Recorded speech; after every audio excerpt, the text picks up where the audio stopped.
Hey guys, how are you all? Welcome back to my channel. Today we will see what if Naruto is attacked by someone, and protected by strange creatures. If you enjoy then please like, share and do comments. Konohagakure no Sato. A strange little figure walks down the snow-covered streets of Konoha, chuckling as he sees how dark and depressing the place looks. Almost makes me feel at home. The tiny figure praises with a devious laugh before stopping. A single yellow eye narrows as the tiny figure moves on, deeper into the dark bowls of the city. Giblet, Moldy, Gubbin. The person then calls out and three more tiny figures come from out of the ground and look around before pushing and shoving one another. Yes, Gnarl. They all question while trying to get each other in a headlock. I sense his power. Our master has finally arrived. Gnarl said, then glared at the three as they were on the ground. Giblet having Gubbin in a leg lock while Moldy beat on Giblet's back. Stop fooling around, you useless sacks of slime and puss. Gnarl snarled out at the three and they all stood at attention, Gubbin pushing Moldy to the side when he was too close to him. Yes, Gnarl. They all questioned once more and Gnarl felt his single eye twitch in annoyance. I have sensed the new master. I wasn't so sure from the tower, but I'm positive he's here. We must go out and find him at once. Gnarl stated, and the three other tiny creatures all grinned to Gnarl before rushing off to find their master. Wait, you fools! You forgot me! Gnarl then shouted while running after the three idiots. A blond boy of maybe 12 or 13 lays in the snow. Above him is a hole in the roof of an old building nearly his size and shape. The boy blearily opens a pair of brightly glowing blue eyes, only for the glow to fade after a single moment had passed. It faded, but it wasn't completely extinguished. Looking up and turning his head, the blonde grunted in pain, feeling his neck strain. The heavy footfalls coming towards him made him quickly half close his eyes and look for whoever it was. However, it seemed that by moving his head he had also put his field of vision away from whomever had pushed him from the roof and onto the building he crashed through.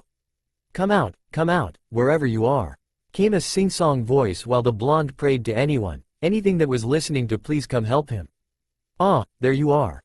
The dangerous voice came as the blonde was then picked up and kept his eyes mostly closed, looking out through his lashes and hoping to catch a glimpse of his assailant.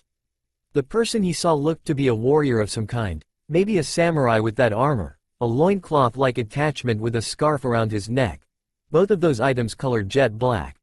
Though the odd-looking helmet with three long horns was definitely not a normal samurai helm as far as he knew. Leaving his face was distorted by the shadows of his helm and a black chainmail face mask. Thus the blonde didn't get a good look at him. However, it was those eyes the man had that truly frightened the blonde. These eyes were red as blood, and seemed to glow as brightly as hellfire. Found you. The man sneered at the blonde before walking over to a window and kicking it out. Nothing personal, kid, but I can't have a brat like you spoil my plans for the future.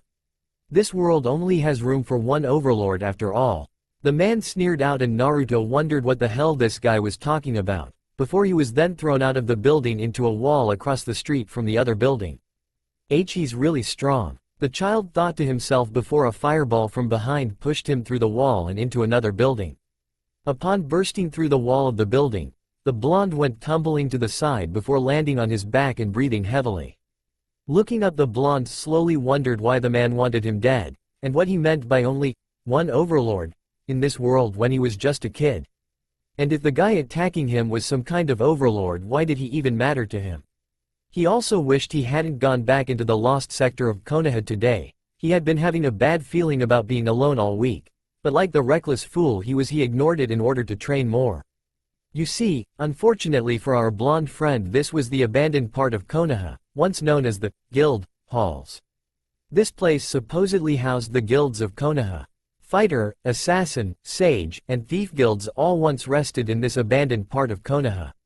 They were closed down when the shinobi of the village quit specializing in only one field and came together to form the levels of ninja, but as a result they also lost all the most powerful skills and knowledge of the guild's high elders. Recently, Naruto had found this lost sector of Konoha, hidden under a massive genjutsu he stumbled upon. Since that day he'd been exploring the place on and off, mostly after he went to school, while also using it as a hiding place for when his numerous pranks would go awry. The supposedly lost sector of Konoha actually existed in a space just south of the Uchiha sector and was completely surrounded by thick and high concrete walls. It honestly wasn't quite as large as the Uchiha's home, however, though the massive tower that sat at the base of a mountain and reached up into the sky more than made up for it, also making the blonde wonder how no one could see the tower's shadow in Konoha. All thoughts of history were brought to a halt, however, as the strange warrior suddenly stood over him before reaching down and lifting him up to face him once more. Resilient, to bad. I wanted to make this as quick as I honestly could, child, but your own cursed blood seems to want otherwise. The man growled towards Naruto before lifting a massive fist and placing it around the blonde's throat. The boy's eyes went wide at this. His assailant was really going to strangle him. Normally the people who tried to kill him preferred cutting him or trying to hack him to pieces. However, just as Naruto was struggling for breath, the man gave a roar of pain and dropped him. The blonde coughed as he tried to regain his breath, then felt a patting on his back from a tiny hand. Ignoring this and looking up, Naruto saw a strange yellow-brown creature in an old brown loincloth on the evil mont's back, jabbing a spear into his shoulder before being knocked back by the man. "Ah, so you're the other. I see you haven't changed one bit, still trying to hoard all of the power of the Overlord for yourself," another creature said, this one having only one eye and grayish-colored skin. "Gnarl," the man growled out while the blonde looked on with an absolutely confused expression while the strange yellow-brown creature the man had knocked away got back to its feet and growled towards the man. "How dare you have these minions attack me?" The man roared towards the creature the blonde figured was Gnarl. "I dare have them attack you because you're making a mistake. An even greater mistake than when you tried to force the Tower Heart to surrender its power to you," Gnarl said with an edge in his tone as he walked forward slowly and with two of the yellow-brown creatures at his sides. "Its power belongs to me. It should have known that all of its power belongs only to me. I am to be the only Overlord," the man roared out angrily, and Gnarl sneered towards the far-fallen former knight, his own soul corrupted and saturated in not only evil and madness, but also greed and decadence. "Nay, you've lost all hope of being the Overlord now or ever. You lost it the day the Tower Heart stripped you of all its power. Hero," Gnarl snarled, then sneered towards as the blonde guessed, former Overlord, who shook with obvious rage. You and that blasted heart cannot keep me from my destiny, Gnarl. I shall be the Overlord. I have killed all who tried lay claim to my tower, pillaged the tower and this city and scattered its secrets to the winds over a dozen times, and of course I even managed to hide the Tower Heart away. You and the minions have no choice but to accept me back as the one true Overlord," the man boasted before laughing loudly, insanely, as Gnarl could only sneer towards the man. "You don't get it, do you? You lost all right to that title by trying to take the Tower Heart's power. You can never reclaim either your title or our loyalty for that, my former master. We can be pushed around, beaten, sacrificed and chopped to pieces and not bother to care, but we shall not serve someone who would try steal the power, no, the very soul of our home.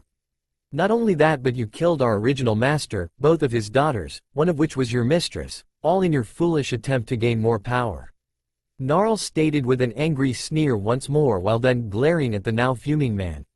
"Moldy, Gubbin, Giblet, attack," Gnarl then called out, and the three yellow-brown creatures lunged at the man, one stabbing him in the gut, another jumping onto his back to stab him there, while the last used a club which he slammed into the mont's right knee, shattering it as the man fell down to one knee. The man growled like a wild beast at this. Ramming his left arm into the face of one of the creatures, he knocked it into a wall where it looked around dizzily. The man then rolled onto his back, throwing another of the creatures away and leaving only the one with the club left to look on with wide yellow eyes.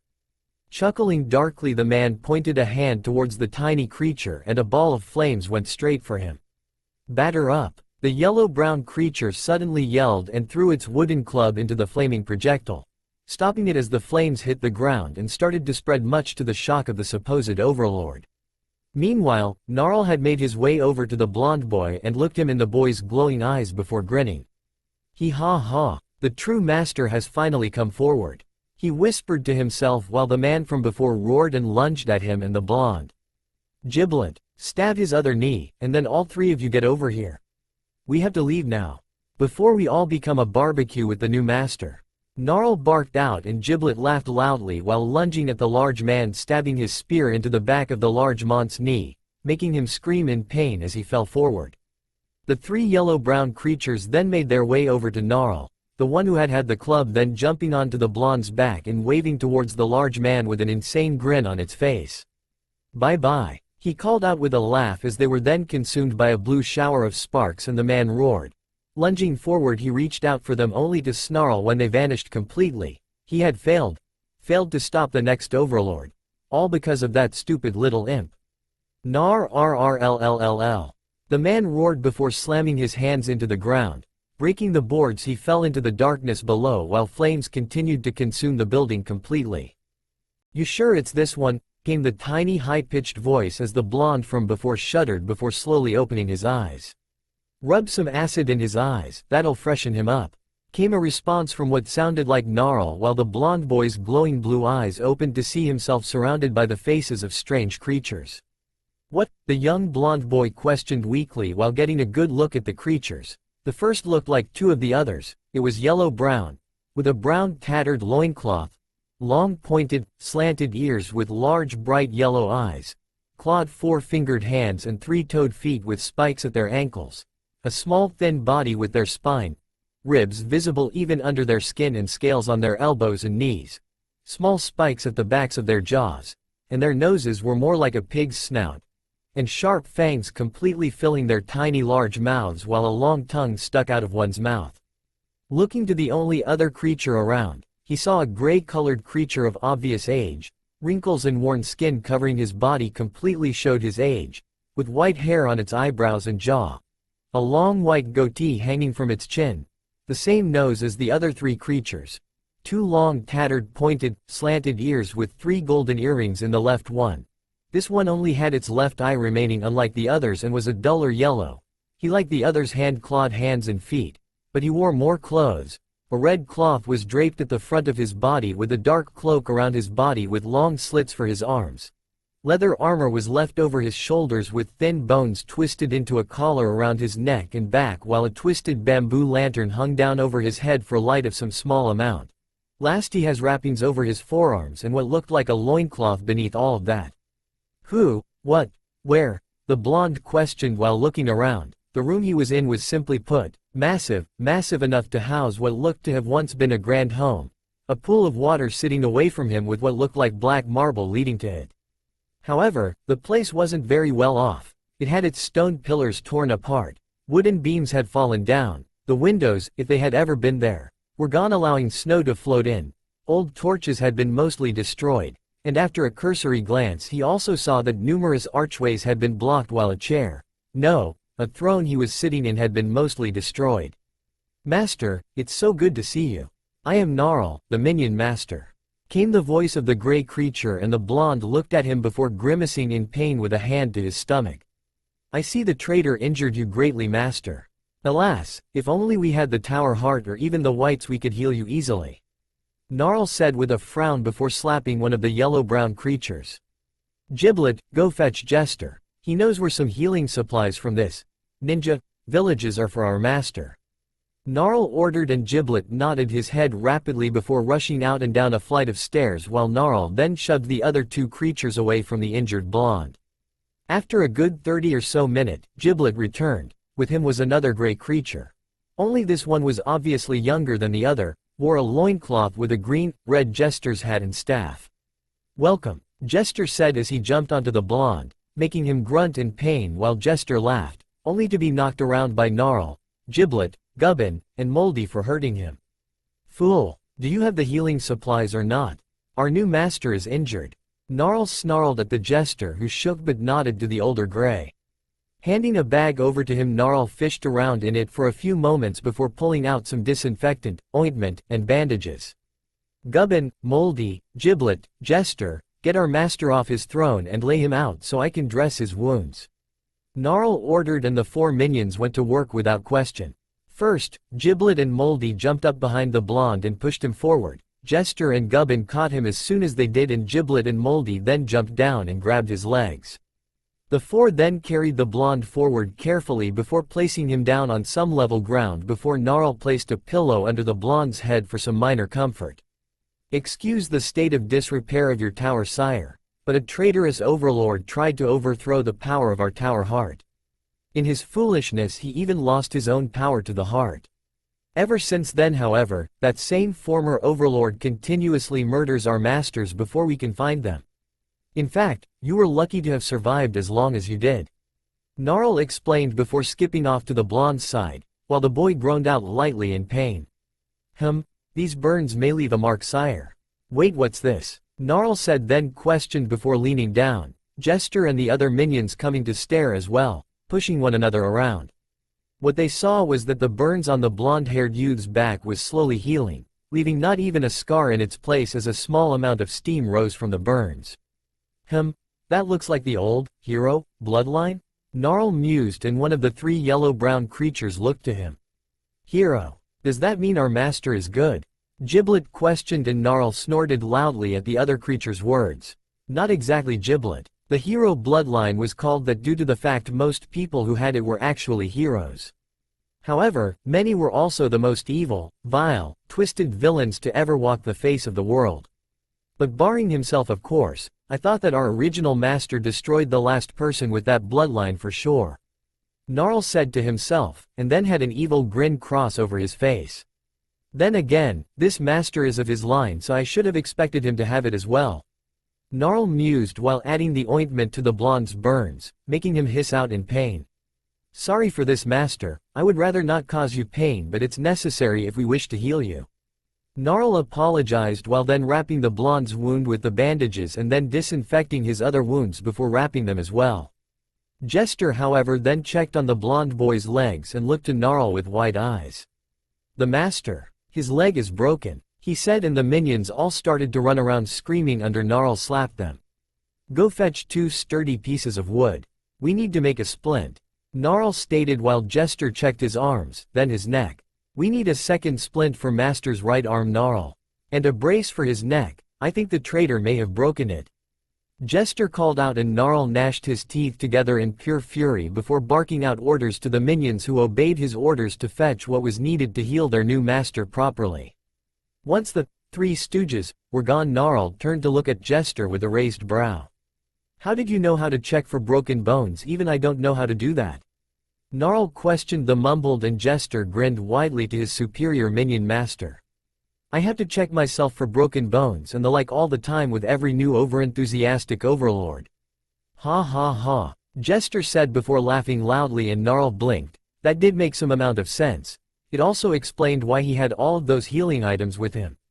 Well, keep up the good work, Jester, and I might promote you to personal physician for the master, and when he gets one, his mistress in the future. Gnarl stated, and Jester grinned before running around shouting out happily about never being punched, stabbed, chopped, smashed, kicked, or slapped ever again. Gnarl tuned this out while making his way over to the blonde boy, who looked up at him and winced. Don't move, master, it seems that the traitor may have broken your neck. You're very lucky to be alive, but I wouldn't try to move just yet. Gnarl stated while the 3 stooges came back and laid out several pieces of wood with a thick leather gaiter on the ground as well. Hold still, master, this might hurt a little, but we need you to heal properly if you're ever to assume your rightful place as our master. Gnarl said while looking to Jester and telling him to help him set the blonde's bones back into place. As the tiny gray did, Naruto suddenly screamed out in pain, while Gnarl had the 3 stooges move to hold the blonde's head and arms down so he could hurt himself further, while he and Jester held his legs down.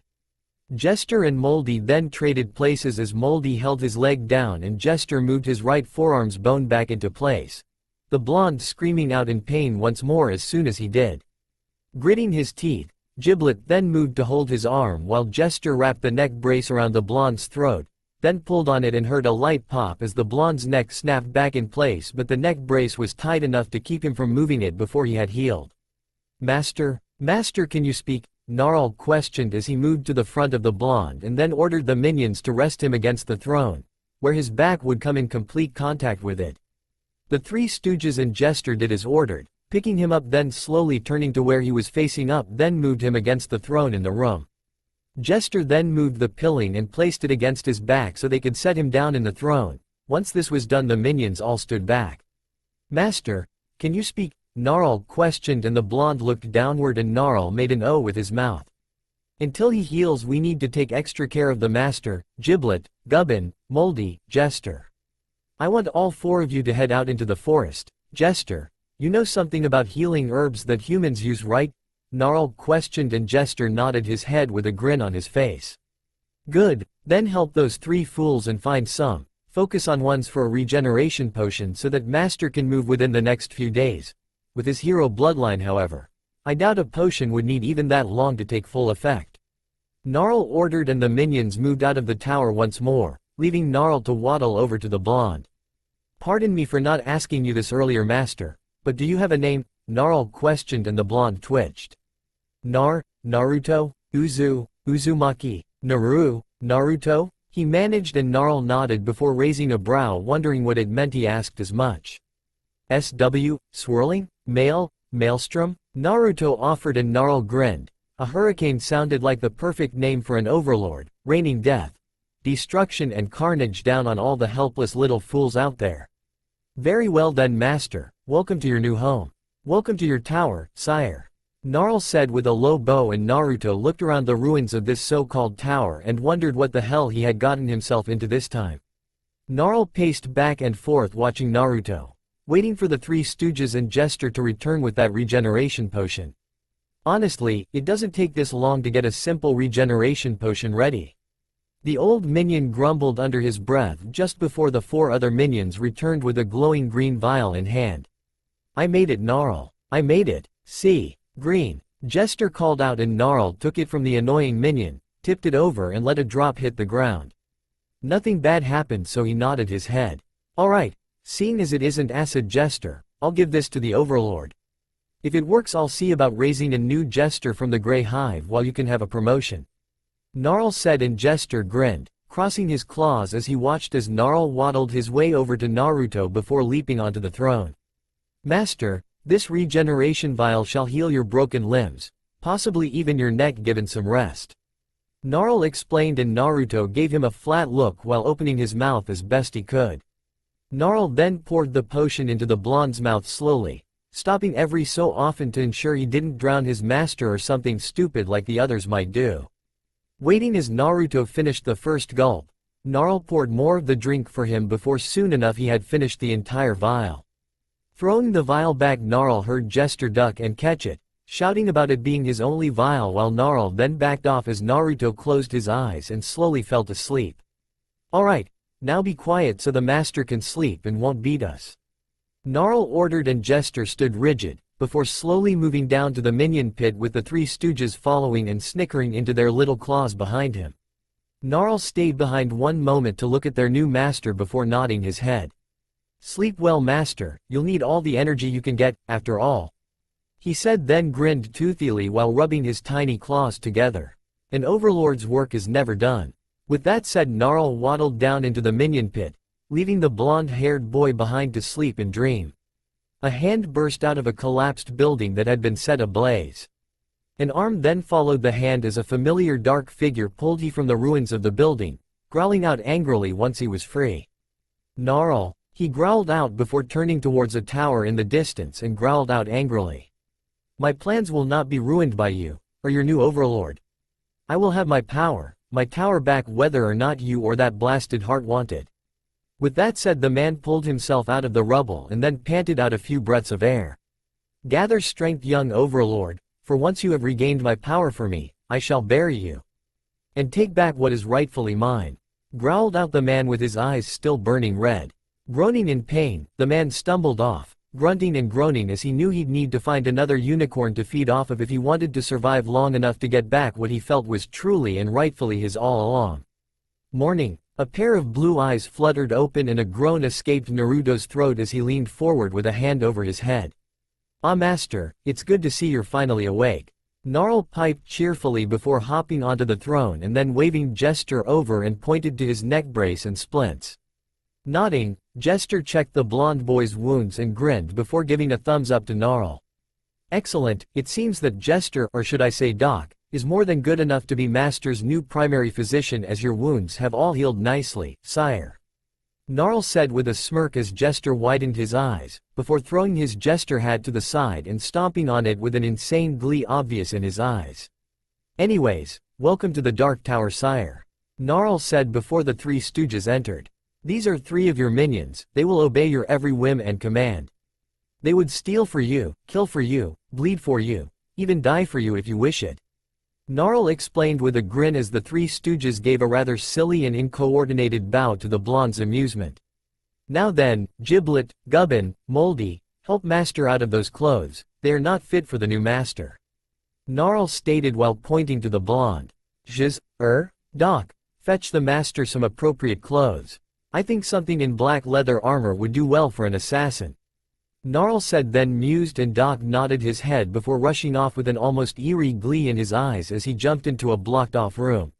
Gnarl then moved as Giblet, Gubbin, and Moldy went to work, first removing the blonde's splints, bandages, and then the neck brace, allowing the blonde to breathe and realize his neck no longer hurt to move.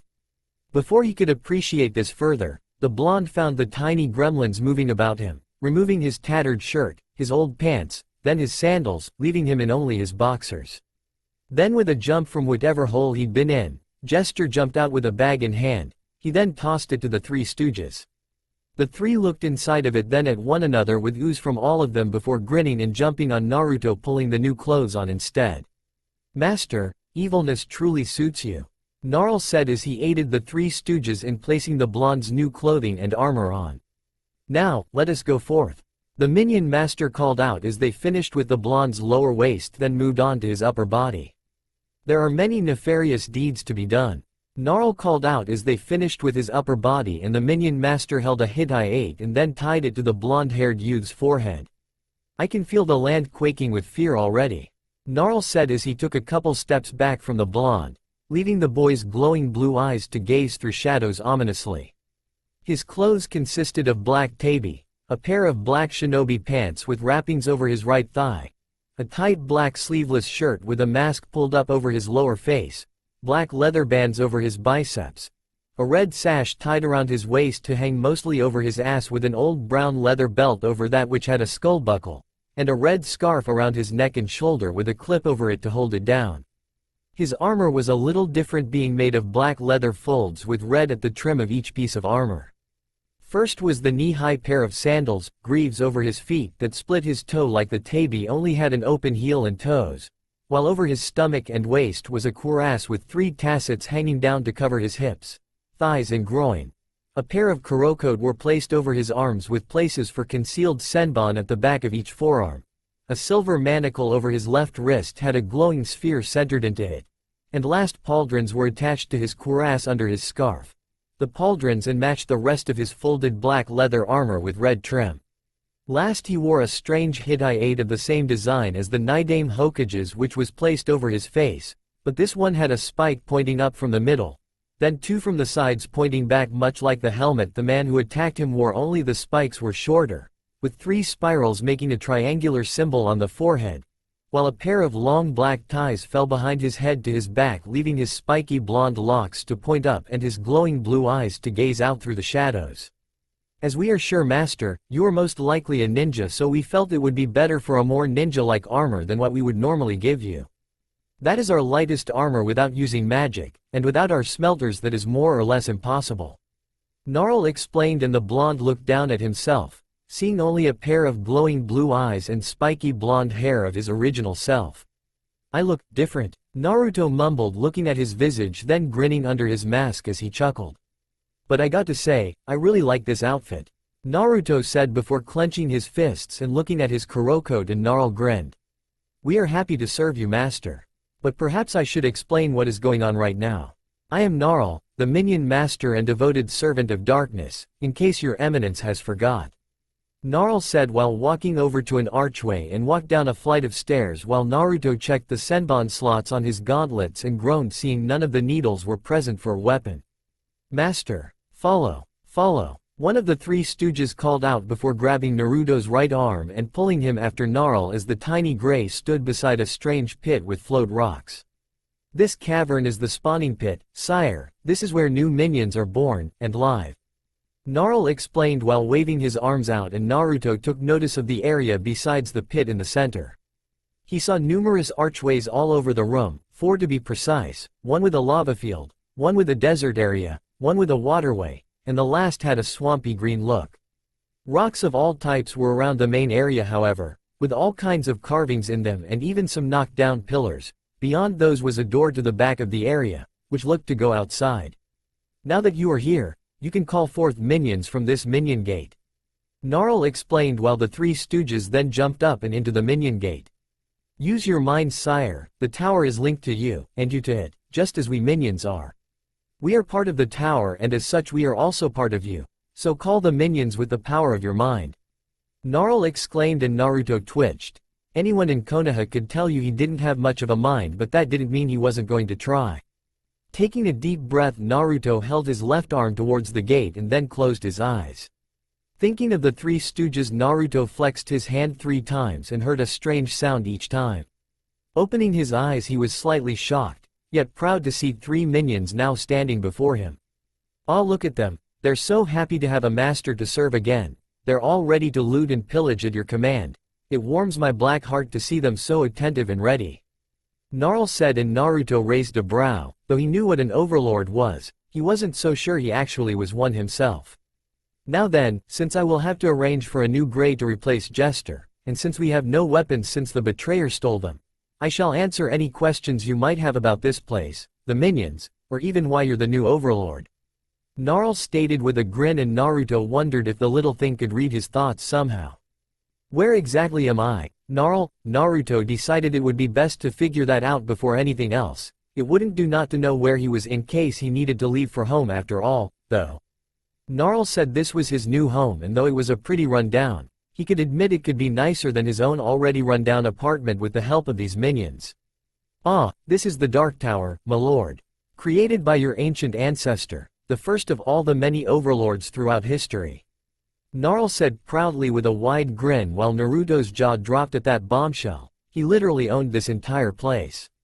He was a powerful sorcerer mileage. He created this tower, its heart, and even the minions within it all with his powerful magic. Gnarl said with a grin, and Naruto sat down, then looked around and openly gaped. To create all of this, his ancestor must have been some kind of a god. Alright, what is this heart you and that guy were talking about last night? Naruto then questioned, and Gnarl chuckled lightly before answering. The tower heart, my lord, it was created by your ancestor to allow us to teleport anywhere we have explored before. Channel magic into the tower's main functions and then excess magic to the tower's current owner. And even chose the next rightful overlord from all of his descendants. However, when one isn't available, the heart will pick someone with a great evil in their soul to lead us until a true overlord is ready for his true destiny. Gnarl explained with a grin, and Naruto nodded his head slowly, and then had an idea as he realized something. So it's, what was that word Shikamaru used? Sentiment? No? Sentient, yeah, that's it. This heart is somehow sentient then, right? Naruto questioned, and Gnarl nodded his head to the blonde before frowning at him. Someone has been holding your education back, lord. It was a statement, and for once Naruto nodded. If these things were technically family, it wouldn't feel right to lie to them after all, and they did want to help him. Then retrieving the tower heart has more priority than ever before. Gnarl said suddenly, and Naruto looked at him with obvious confusion. Sire, the tower heart is linked to you just as it is to us. As one of the true overlords, you are able to call forth its full power. That traitorous fool who attacked you thought that he deserved the full power of the heart. Bloody heroes, bah. Gnarl said, then spat out angrily. Right, what are you and the minions then, Gnarl, if you don't mind me asking at least? Naruto questioned, and Gnarl frowned for a few moments. Don't bother saying please or thank you to us, lord, we are servants and soldiers. We live quite simply to do your bidding. Gnarl stated, and Naruto blinked then nodded his head slowly. Good, now then. Minions were originally created from different creatures. Imps, goblins, dragons, and especially gremlins. The original master made us after a series of experimentations went awry. His attempt was to make a perfect balance of the species that he could control. Instead, he made all of us minions. Gnarl explained and Naruto nodded his head slowly before taking a thoughtful expression. You mentioned a hero bloodline before Gnarl. What is that exactly? Naruto questioned, wondering what kind of super ability he got from his ancestor. Well, let me think now. Ah yes. The hero bloodline was the first to be seen on this world lord. It manifested itself as an unusual combat prowess, enhanced strength and speed, otherworldly endurance, a high regeneration factor, and of course the ability to focus and use magic. Gnarl explained, leaving Naruto to realize his physical abilities were actually his bloodline, depressing the blonde as he never thought they were that cool. However, the original master destroyed this bloodline, even though he had it himself. He said it was to ensure only his descendants could ever use the Tower Heart. Even though he was correct, the Tower Heart found a way to transfer the bloodline to normal people when it needed a new overlord. Gnarl explained and Naruto nodded his head slowly, then began to think some more on what was next. How are you so sure I'm supposed to be an overlord? Gnarl, I thought you said the Tower Heart was missing. Naruto questioned, then stated, and Gnarl rolled his eyes before looking at Naruto flatly. Simple lord. The tower itself has carried a small amount of charge even without the heart. I've been watching for a new overlord for a long time. But every time we found one it seemed as if the traitor found him first. We are connected to the tower, as is the heart, and the heart wants a new master as badly as we do, so it sought you out, lord. Gnarl explained and Naruto raised a brow in confusion. Your eyes don't glow like that because of your bloodline, sire. It's the mark of a true overlord. Gnarl stated and Naruto nodded his head slowly, then looked at the gem on his left wrist. What exactly is this thing then, Gnarl? The blonde questioned while tapping the object, and Gnarl grinned towards the blonde. First, it's a link to the Tower Heart, allowing us to transport you back to the tower should you come close to death. Secondly, lord, in the past, your ancestor found that creating life from nothing was impossible. While he could create the bodies of the minions, there was no true way to create the life force necessary to give them life. Gnarl started and Naruto had a feeling he knew where this was going. In short, lord, that object absorbs the life force of those slain by you or your minions, then transports it to the tower, allowing you to call forth more minions to your aid. Gnarl said then with a wide grin, and Naruto shuddered. You mean it steals souls? Naruto demanded with wide eyes, and Gnarl shook his head with a frown. No, sire. It merely transfers the spark of life within all living creatures to a new minion. It's not like a dead creature needs it, so your ancestor created it for that purpose. He figured that if a minion didn't use it then it was basically going to waste, and he hated wasting anything. He left the soul alone, as it seems even he had some amount of an aversion to trying to taint the immortal soul. Gnarl explained and Naruto let out a sigh of relief. That wasn't so bad, and Gnarl did make a point about it being wasted. Alright, that's a lot to take in. What did that man, that betrayer as you called him, do to the tower? I mean, why is it all so smashed up if you guys were so powerful? Naruto questioned and Gnarl looked around before sighing softly. That, sire, is the direct result of the traitor I told you about. He was a prideful man, always believing himself to be better than others. That led to him killing your great-great-great-great-great-great-great-great-grandfather, and then he killed his own mistress, and finally your great-great-great-great-great-great-great-grandmother in an attempt to gain full control of the Tower Heart. Gnarl explained and Naruto clenched his fists, eyes glowing brightly with hate. After that the Tower Heart knew it couldn't allow him to continue on. It took the power to control minions, and his magic away from him before casting him out of the Dark Tower. He swore that he would regain control of the tower at any and all costs. Gnarl explained, then rubbed his face with one claw. At that time the man joined with a succubus for revenge on us in the tower. He unleashed the strongest beasts of hell into the world to run rampant. I believe they are known as Biju to your own people, sire. Gnarl explained, and Naruto was, to say the least, shocked that the man who had tried to murder him was also the one who unleashed the Biju onto the world. What he didn't know was that your great-great-great-great-great-great-grandfather had already been born. By this time your ninja world was already starting to form, with the new bloodlines being born from the demons he unleashed onto the world. At the same time, magic was altered itself. Somehow humans gained an internal supply called chakra, and learned how to wield it with hand seals instead of will or through use of mana. Gnarl explained, then shuddered to himself. We survived all of this, sire. By placing an illusion around the tower, no one has or ever will notice it unless they have been here before. Gnarl then explained, explaining why no one had noticed the tower at the very least. This didn't stop the traitor, however. He went across the land slaying hundreds, thousands, and slowly he became more and more corrupted. But without the tower heart it wasn't making him any stronger, so he finally decided that the only way to gain the full power of the tower once more was to destroy any and all who tried to take control of it. Gnarl said, then gnashed his teeth together in rage. He set out and destroyed any and all who came near the tower, looting it afterwards and taking away more and more of our power until finally the last who was in line to be the overlord was killed. She was a woman, the first female to ever be declared the next overlord. And yet she too was killed by our traitorous former master. Gnarl explained, then had a look on his face as he looked to Naruto. And since you are to be overlord next, that would make her. Gnarl left this hanging, but Naruto picked it up easily, his eyes glowing brighter than ever, as streams of blue steam seemed to flow out from his helmet. She was my mother, and he killed her, and possibly even my father. With that and a mighty roar, Naruto slammed a fist into the ground, breaking the stone as he shook with barely suppressed rage. Master, one of the three stooges questioned, and Naruto looked at him from the corner of his eye before turning back to Gnarl. That bastard, he wants evil. I'll give him evil. I'll fight darkness with darkness. Gnarl, show me, teach me to be stronger than him, train me to be better than him, help me grow more powerful than he ever was, so that I can rip his fucking worm-infested heart out of his cold lifeless corpse. Then let those three idiots bathe in his fucking blood. Naruto roared out, the three stooges starting to jump with glee at the very idea of bathing in blood, while Gnarl grinned widely to Naruto. And what else do you want? Master, we will do as you ask regardless, but would that truly be all that you desire, Lord Revenge? While it is a positively corrupt goal in the long term of things, it won't really help you or us if you don't have something to do afterwards. Gnarl questioned, then pointed out, and Naruto sat back for a moment, trying to think of what to say to the tiny old minion.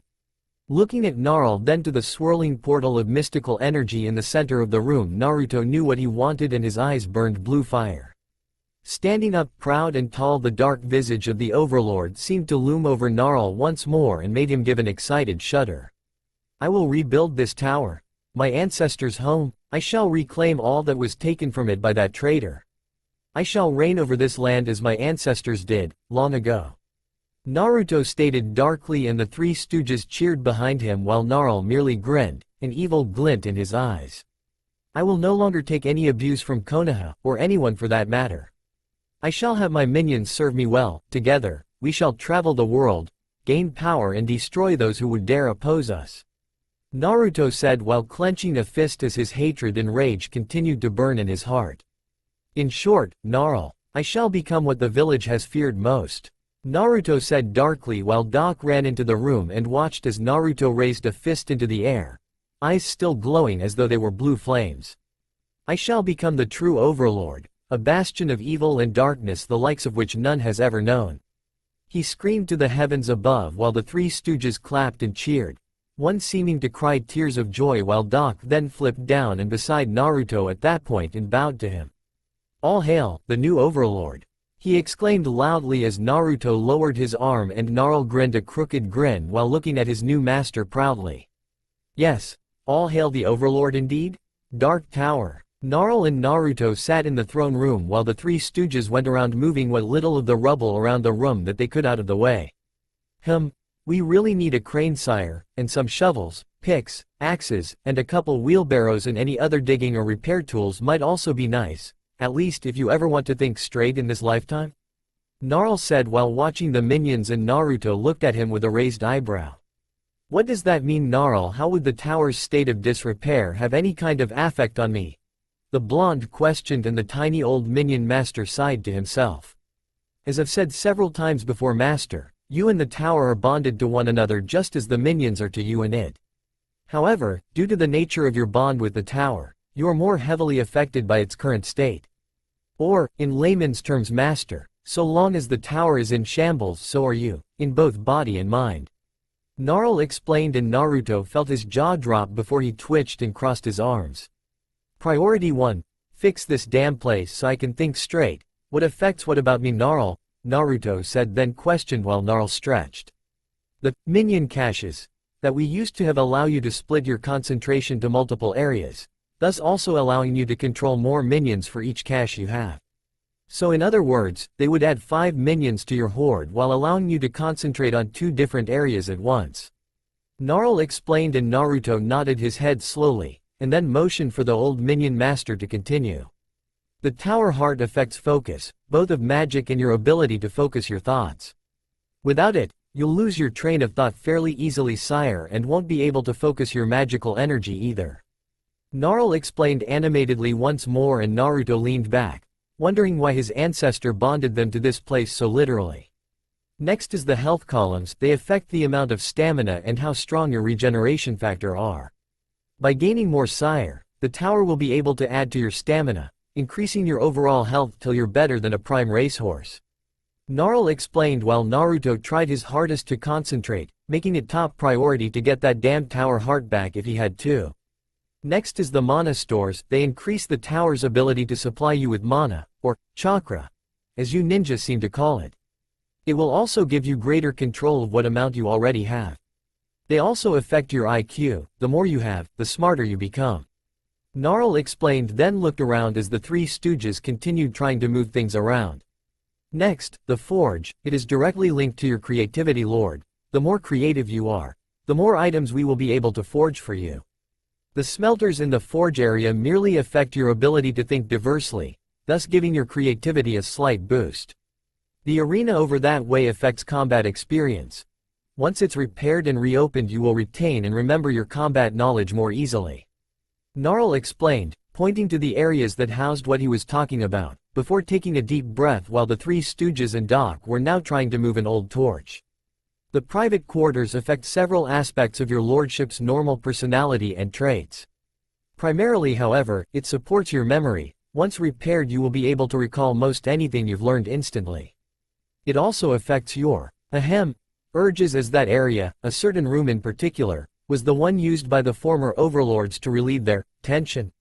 Last, it was also the torture room, affecting your darker nature to some small degrees, sire. Basically because that area has been damaged so much your mind is near completely in shambles. Gnarl explained while Doc ran over to Giblet and helped him up from where he fell off of the throne. Last, sire, is the tower's main spells. They have classes which all have different effects when they are used, sire. First are of course destruction spells, then shield spells, domination spells, and last is minion spells. However, there are a few more. Those were just the ones we allowed the betrayer to use.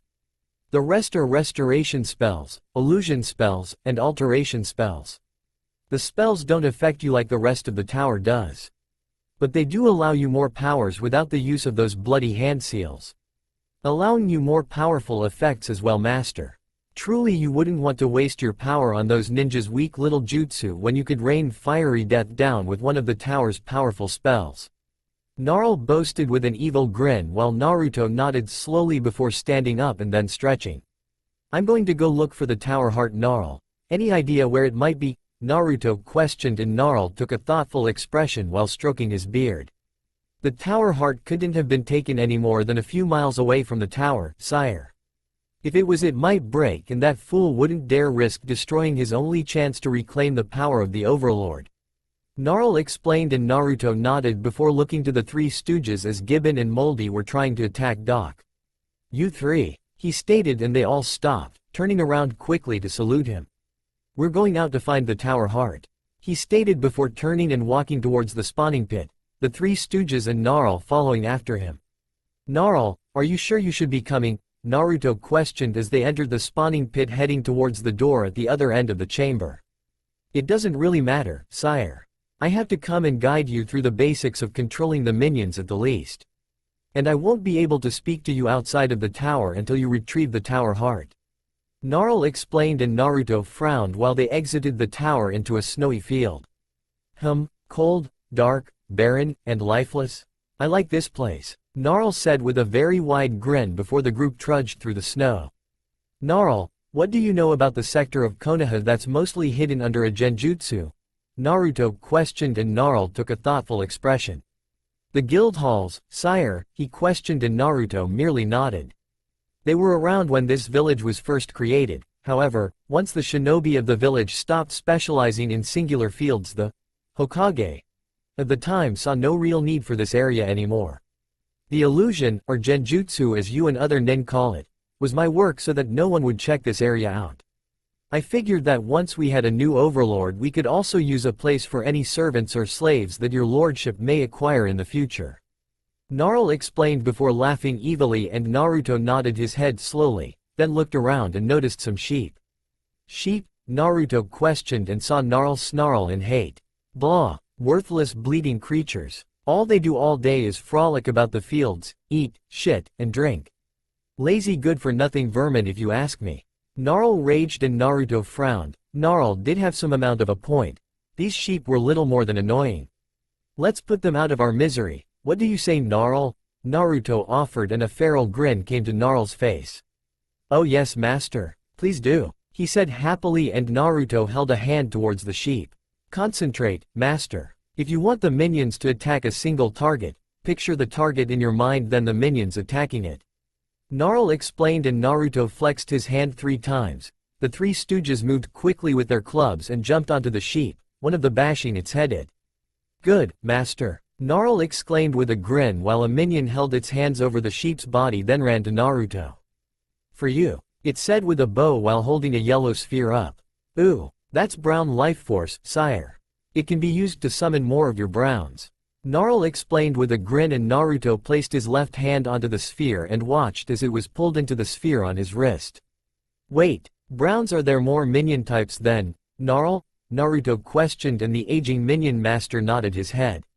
Indeed. For the moment we only have browns, however. Browns are your main warriors, sire. They can take more damage and deal more physical attack than any of the other minions. They are also some of the most clever of all the minions. Being more directly related to gremlins, they can tear just about anything apart. Gnarl said, then laughed to himself while Naruto nodded his head slowly. And you are? He questioned, and Gnarl grinned. I'm a gray. Grays are some of the most rare of all the minions, sire. We are only born every so often with rare gray life force.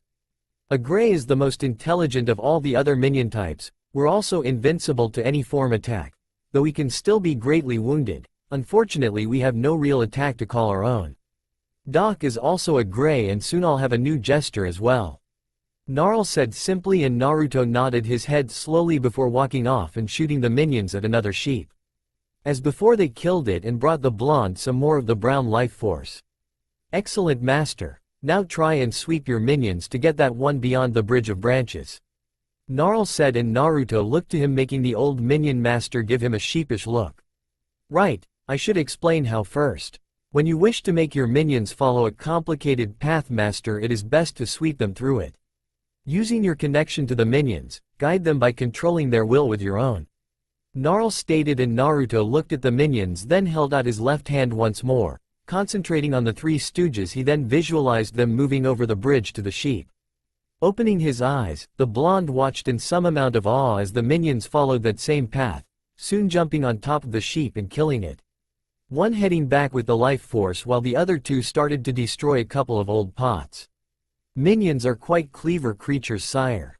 Clever enough to equip any useful items in the area, as well as some useless ones.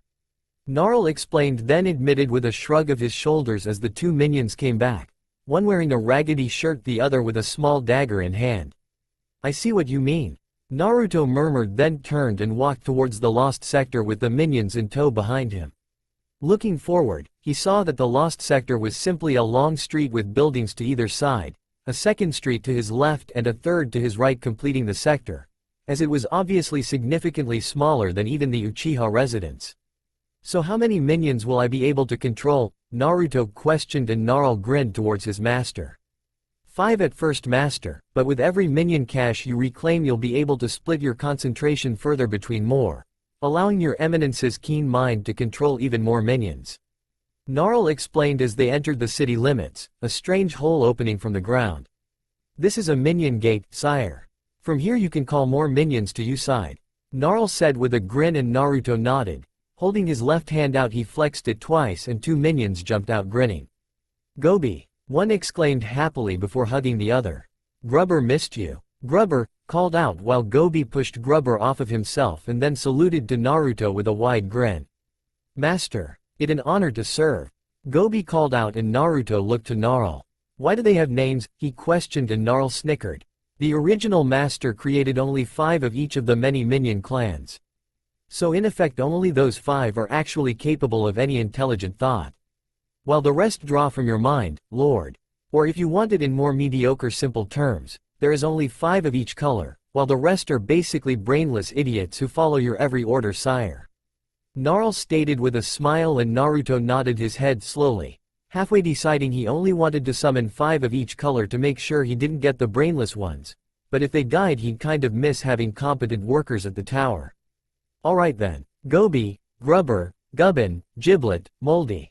Naruto stated and the Browns all quickly stood at immediate attention. Throwing his arm towards a building at his side, Naruto gave a mental order to attack and with a cry of, "For the Overlord!" the 5 Browns jumped inside, trashing the place faster than the blonde-haired youth could blink an eye. As you can see, Lord. Minions are also able to easily destroy buildings in a matter of minutes, or seconds. This is due to our gremlin heritage I believe, as they were known to be quite the precarious little devils. Then again, minions love breaking things, almost as much as they enjoy killing them.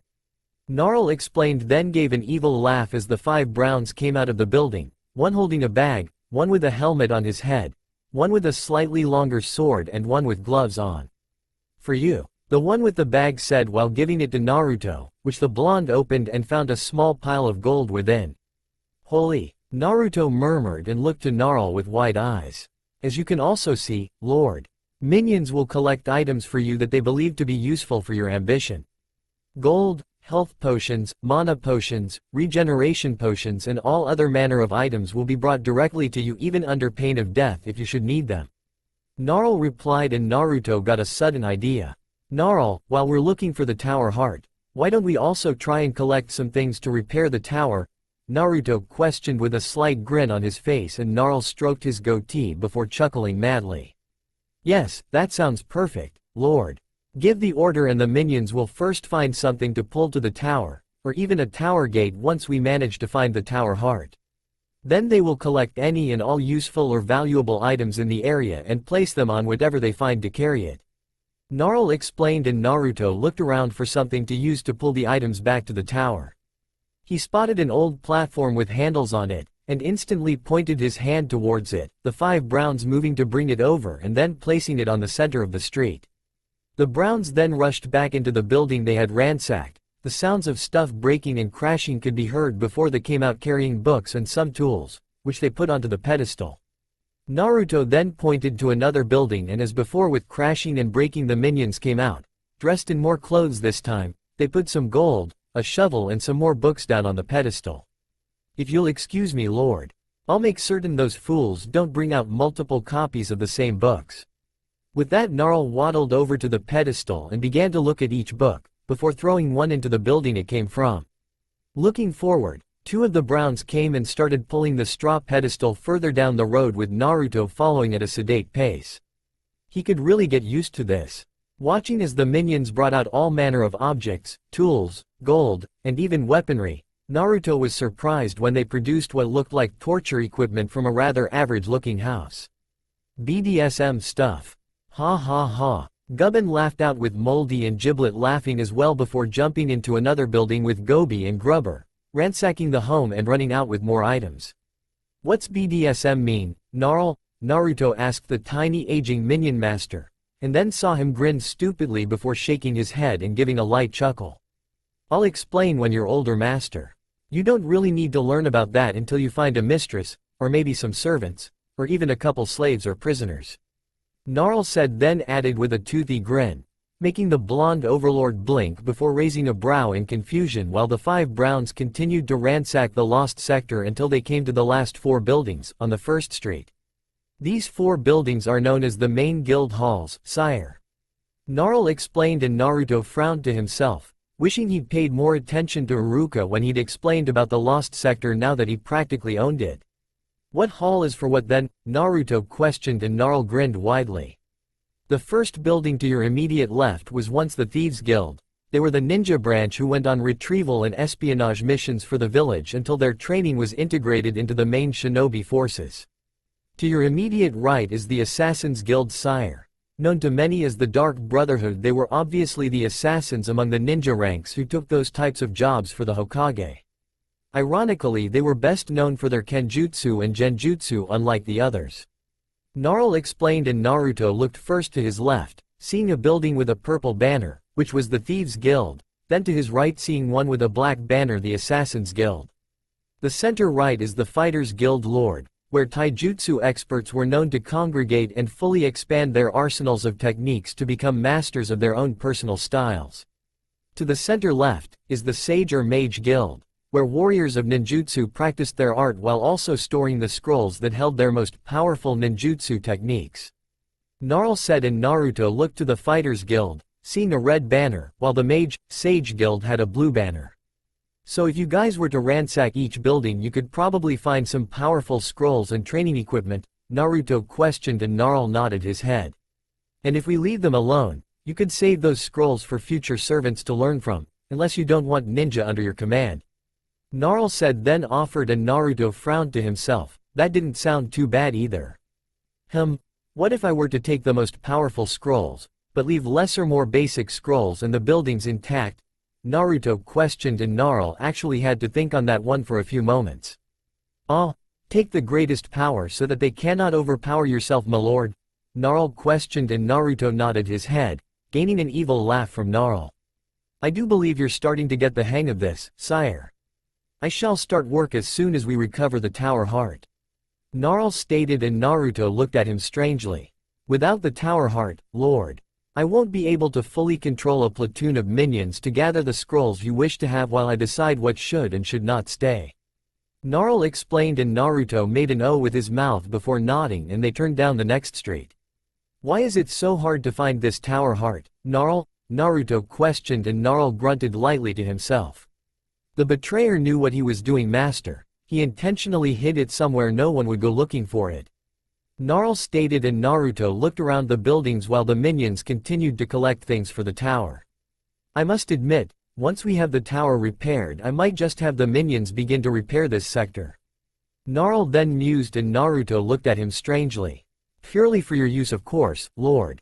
It won't do for your servants to think that you're unable to maintain a powerful image, which includes the state of your lands. Gnarl explained quickly, and Naruto med in thought while following after the minions. Master, go be finded somethings. One of the minions, Grubber if he was right, called out while hopping up and down.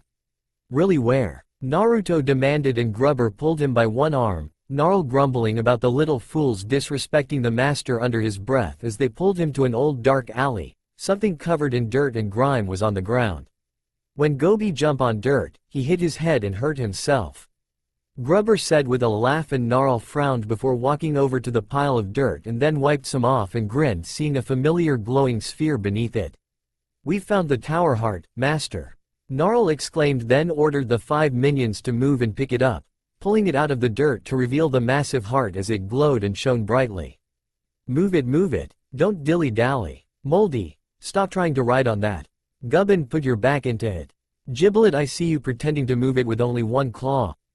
Grubber, take your fair share, you worthless sack of guts and puss.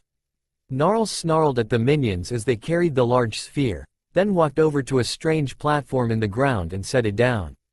As they dropped it, one of the minions' feet got stuck under it, and the other 4 hurried over to him and pulled him out. As soon as they got out of the way, the object glowed bright red, energy traveling down into the strange platform, and soon the Tower Heart had completely vanished from sight. What exactly is that thing, Gnarl? The blonde questioned, and Gnarl blinked. Oh, that, sire, is what is known as a waypoint gate. It works as a direct link to the tower. And with the Tower Heart in our possession once more, we can also activate it in any of the other waypoint gates around the world for a more easy form of travel. Gnarl explained, and Naruto made an O with his mouth while following the group onto the gate, and felt as he was suddenly pulled through his stomach and appeared back in the throne room of the Dark Tower. Turning around, Naruto watched as the Tower Heart fell into the pool at the end of the room and suddenly felt his eyes widen before moving back to sit down in the throne. Ah, it's taking effect, master. It's repairing some of the damage done to the tower and by proxy your own mind. Gnarl explained, then looked behind the throne and grinned. Ooh, look, it even gave you a gift, sire. He called out, and Naruto turned to look behind the throne and saw a strange dark gray pedestal with yellow gems in it in the look of a wicked smile like a minion's face. That is a minion cache, master. With them you will gain the ability to split your concentration and have even more minions under your control at any given time. Gnarl explained, then looked around and spotted something around the room. Oh, look, master, it's even retained one of its spells. He called out while pointing to a gargoyle-like statue with a long tongue, a ball of flames spitting forward from it. The fireball spell, I should have known he'd survive. He's such a robust fellow after all. Gnarl mused to himself, then looked to the 5 browns in the room. Alright, you 5, go back and bring the items you collected for the master. Gnarl yelled, and the 5 browns all saluted before jumping to the water and vanishing in a shower of sparks. While Gnarl ordered the minions around, Naruto felt his eyes grow heavy. They then closed and his head lolled over to one side as he fell into a deep sleep. Things began to make more sense to him, however. He could focus more clearly and he could also concentrate better, allowing him some insight he wouldn't have had before. 1. He would never become Hokage, mostly because the council hated him, but also because the entire village practically hated him, and in truth. So the fuck what? He was going to be greater than any fucking Hokage was. He was to be the new overlord of this world. So they could fuck the damn Hokage title for all he cared. 2. Sakura didn't want anything to do with him. Primarily because of the fact he's always picked her up when Sasuke would shoot her down. Or, in other words, he made Sakura think she was a princess with all his worship of her. And she figured Sasuke was her prince, giving her a big head and somewhat warped ideals. In truth, if he didn't pick up her spirits anymore, the girl was likely to become depressed, as even if she wouldn't admit it, she needed him to help her feel good about herself. He'd probably start that, allow her to fall into depression and see what became of her before taking any other type of action towards her. 3. The villagers would kill him if they had the chance. Plain and fucking simple, they wanted him dead by any means necessary. He decided to screw that shit. He had an army of ready warriors at his beck and call now. If those villagers so much as stepped a toe out of line, he was going to beat the ever-loving shit out of them before he would let them come at him with pitchforks and torches again. 4. His mother had at some point in the past lived in Konoha, but the Sandaime had lied to him about not knowing her, or at least who she was. Obviously, if she were like him in any way, he would have met her at some point, more than likely during a prank. If not, there was also the fact that the hospital had records of births to look at, and Naruto knew none of those were damaged in the Kyuubi attack. One thing Naruto hated above all else was liars. Even evil people didn't really lie. After all, they were dishonest, and you had to expect them to be dishonest. Honestly, it was the honest ones you have to look out for, as you never know when they'll do something incredibly stupid. Case in point, the supposed hero who became a megalomaniacal overlord centuries ago, who he was really going to kill for his mother's death. 5. This tower needed to be rebuilt if he was to have any inkling of killing that man who murdered his mother. No questions asked. Plain and simple, this place had to be in proper working order once more, even if he had to tear Konoha apart to do it. Finally, he realized that the teachers at his school were trying to stunt his growth as a ninja. And that if he wanted any real chance to truly become a powerful warrior, he'd need some more time. Maybe even several more years to train with the scrolls that Gnarl would eventually collect from the guilds. In short, Naruto realized that Konoha had screwed him over royally, and that as the overlord he had some amount of a way to fight back against them. Silently resting, the blonde-haired youth began to plot, dreaming of what he would do in the future to correct the mistakes of ever-loving this accursed village, a cruel smile making its way to his lips beneath his mask even as he did. Naruto slowly opened his eyes to see that the throne room looked immensely better than it had. The rubble had been moved some, with wood around the sides to open what looked like the arena pathway, while Giblet now had an old blast mask, like a blacksmith or welder, over his face with yellow lenses. "Ah, master, so nice to see you awake. Sorry about the mess, but I've had the Browns fixing up the place. I had to teach them how to chop wood when we needed a way to keep the rubble somewhere, and then I had to show them what to do with hammers and nails. All in all, however, if we'd had a crane we might have opened another room or two beyond the arena." Gnarl explained with a wide grin while Naruto placed a hand onto his head and leaned back into his throne, the revelations from the day before still running through his head. Why does it feel like someone's dancing on my brain? Naruto questioned while Grubber fell from a hole in the wall and looked around with a dazed expression. Gobi was now dressed in soldier garb, complete with a silver helmet over his head and a spear. He stood before the arena and shook his head at Grubber's expense. That would be the result of your entire life coming completely into focus, my lord. As well as the mental backlash from having the arena opened and thus all your combat experience brought to the surface in one fell swoop. Gnarl explained while Naruto merely nodded while rubbing his head with a frown. Can I expect this to happen every time they open up a new room? Naruto asked while looking at Gnarl, and the tiny minion master shook his head. Heavens no lord. It was merely the tower being so run down that has caused Excellency's headache. From now on I expect that you will feel a slight tickle instead. Gnarl explained, and Naruto hummed in thought before standing up and placing a finger on his chin. You were right about one thing, Gnarl. I am thinking a lot more clearly now, he stated, and Gnarl nodded his head with a grin. Excellent lord. Then what is it you wish to do next? Gnarl questioned while rubbing his hands together, and Naruto hummed in thought before narrowing his eyes and walking over to look out a window towards Konoha. Unfortunately, Gnarl, I should get back to Konoha, at least before someone notices I'm actually gone and calls for my head. Naruto mused, and Gnarl frowned. If you wish it, lord, I could send some minions to accompany you. I had the Browns slaughter all the sheep last night, so I would have a few more to rebuild the tower with. Gnarl offered, then explained, and Naruto shook his head. Sorry Gnarl, but the Browns would be useless to me in a ninja village. The blonde said simply before walking off and leaving Gnarl to turn and sigh, seeing the minions drop something heavy on their feet. Master, if you really must go, then may I at least set a waypoint gate at your home with the tower heart, that way you can come and go as you please without raising any suspicion. Gnarl questioned, then added, and Naruto stopped, and then turned to the minion master with a raised brow. You can do that? He questioned with genuine confusion, and Gnarl nodded his head with a grin. Simply stand before this water and visualize your home. Once that is done, you can choose to go there or to the lost sector as you call it. If you wish to set up waypoint gates at other places, simply speak with me and I'll see what I can do. Gnarl explained, and Naruto blinked before walking over to the pool of water and closing his eyes. Visualizing his apartment in his mind, he then felt a strange sensation as he was suddenly whisked away, appearing on another waypoint gate which bore the symbol that was etched onto his strange Hittite 8.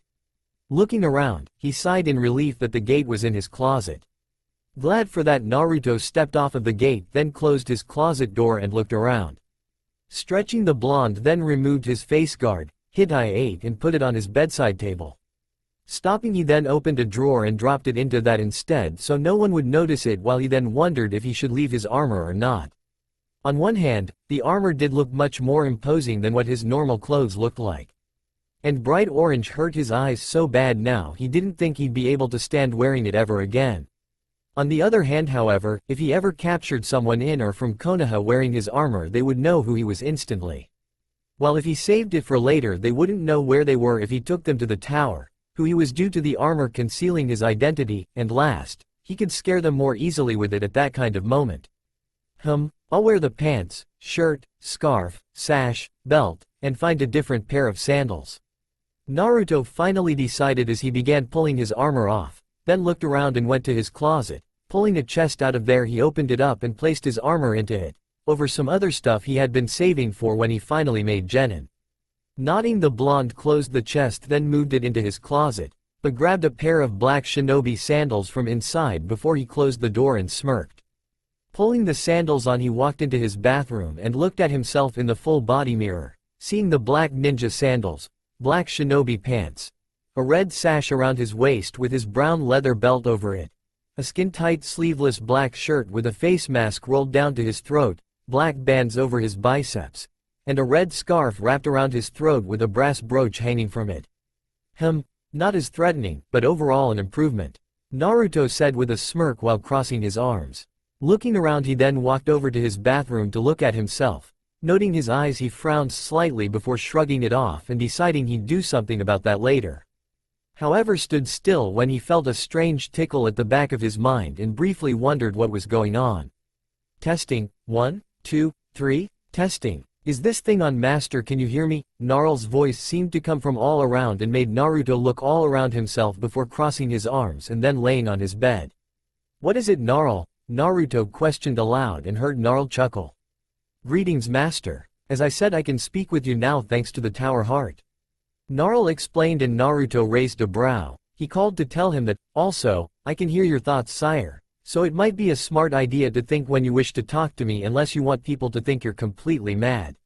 Gnarl offered and Naruto twitched before nodding his head in agreement. So what did you need to tell me, Gnarl? Naruto questioned and heard a chuckle from Gnarl. First of all, congratulations are in order, sire. I was able to raise 3 more Greys from the Grey Hive. They are the thinkers of your minions, brilliant tacticians that cannot be killed. They cannot attack unfortunately, but with their help I'm sure you'll find a use for the extra 2. Their original 5 names are Gnarl, Jester, Doc, Shin, and Espio. Sadly, however, 5 is the limit for the amount of Greys you can ever have at any moment in time. Gnarl explained and Naruto took a thoughtful expression, thinking of what he should do with the extra Greys.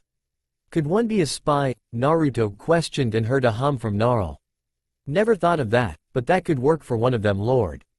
They are very intelligent, not so much as to question your lordship, but definitely much more intelligent than any brown, white, green, red, or blue, sire, and maybe the other one can oversee the reconstruction, search of the lost sector in my stead, while also seeking out powerful scrolls and equipment for your lordship, of course.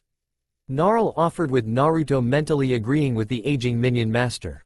Speaking of equipment, why don't I have any beyond my armor? Gnarl, the blonde questioned while noting his kunai case was gone and he hadn't had any senbon for his gauntlets either. The kunai you had with you were not worthy of your lordship's use, sadly. We have no ninja weapons of our own at the moment. And the betrayer stole the rest of the weapons and armor from our armory as well as our smelters. That armor you have was a leftover from nearly 3 centuries ago. Belonging to the overlord before the betrayer if I'm not mistaken. Gnarl explained and Naruto grimaced, though appreciated that it was a distant grandfather's armor. He kind of wanted his own. Alright, any of the minions find any decent weapons in the lost sector then? Naruto questioned and Gnarl hummed in thought. Unfortunately, number sire. Any weapons in the lost sector were all far too old and under disrepair for your lordship's use. When we finally find one of our lost smelters, however, we'll be able to create some powerful weapons for you, and upgrade your armor. Gnarl offered with an evil chuckle at the end and Naruto cupped his chin then smirked as an idea came to him. Gnarl, have that Grey you named Shin look for some instructions on wielding a blade of some kind at the Assassin's Guild. Have Espio study in the Thieves Guild so he can become a good spy. Naruto stated and heard an evil laugh from Gnarl. Ah, master, you're really starting to pick up on this quickly, I see. Gnarl said and Naruto smirked as he felt the tickle at the back of his head was still there but couldn't hear anything, so shrugged it off and leaned back into a pillow with a sigh. However, as soon as it did, at least 3 Anbu suddenly appeared before the boy, who wondered if perhaps they had some way of tracking the tower heart signal to him. Finally, Lord Hokage wishes to speak with you.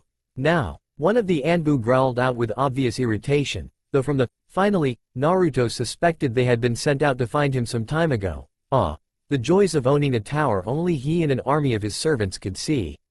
Noting how tense the Anbu seemed, Naruto held up his wrists while slipping off his bed, one of the men placing a hand on his shoulder before they all vanished in a swirl of leaves.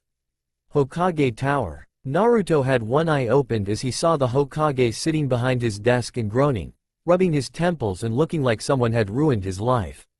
Noting all the paperwork on the man's desk, it didn't take a genius to find out why that was. I don't envy any human with so much paperwork. That's another perk of evil, sire, no bloody paperwork.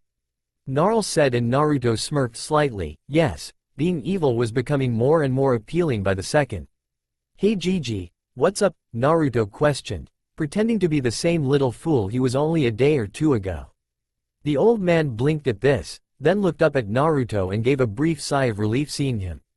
Ah, Naruto, Anbu, you may return to your regular duties. The Hokage ordered and the Anbu were gone before Naruto could think to bat an eyelash. Someone obviously didn't get any sleep last night, Naruto thought to himself while walking forward and sitting down in a chair before the Sandame. What did you need me for, Gigi? Naruto questioned with a smile while a darker part of his mind wanted to get the hell out of there and plot the old man's death for lying to him about his mother. I could do that for you, sire.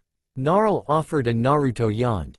But then it's not as fulfilling since I haven't added my own personal flair to it, Naruto thought, and Naruto agreed with the blonde while Sarutobi gave the boy a slightly annoyed, yet playful look. You've had me worried, Naruto. I've had that squad looking for you all night. Sarutobi said, and Naruto shrugged his shoulders in reply. I got lost in the sewers, Gigi, found what looked like someone's home from a long time ago and decided to stay the night. Found some really cool clothes as well. Naruto explained, lied, and heard Naruto laughing his ass off because of the fact Naruto had just lied to the village leader and would most likely get away with it. Oh, well, I should probably have some shinobi go and check the place out, Naruto. Just to make sure you didn't stumble onto a bandit's nest, as it were. The Hokage offered, and Naruto frowned inwardly, keeping a smile on nonetheless as she shook his head to the old man. Nah, if you do that then I won't be able to hide my stuff there so no one will steal it. Naruto said with an inward smirk, and unfortunately, he heard as Gnarl suddenly growled low in his throat. Gobi, Grubber, Giblet, I want you all to head to Master's home and bring his belongings to the tower. I will not have some trashy peasants taking his things from him. He heard Gnarl exclaim and decided that he could live with that, while the Sandame looked very angry as well. Who exactly steals your things, Naruto?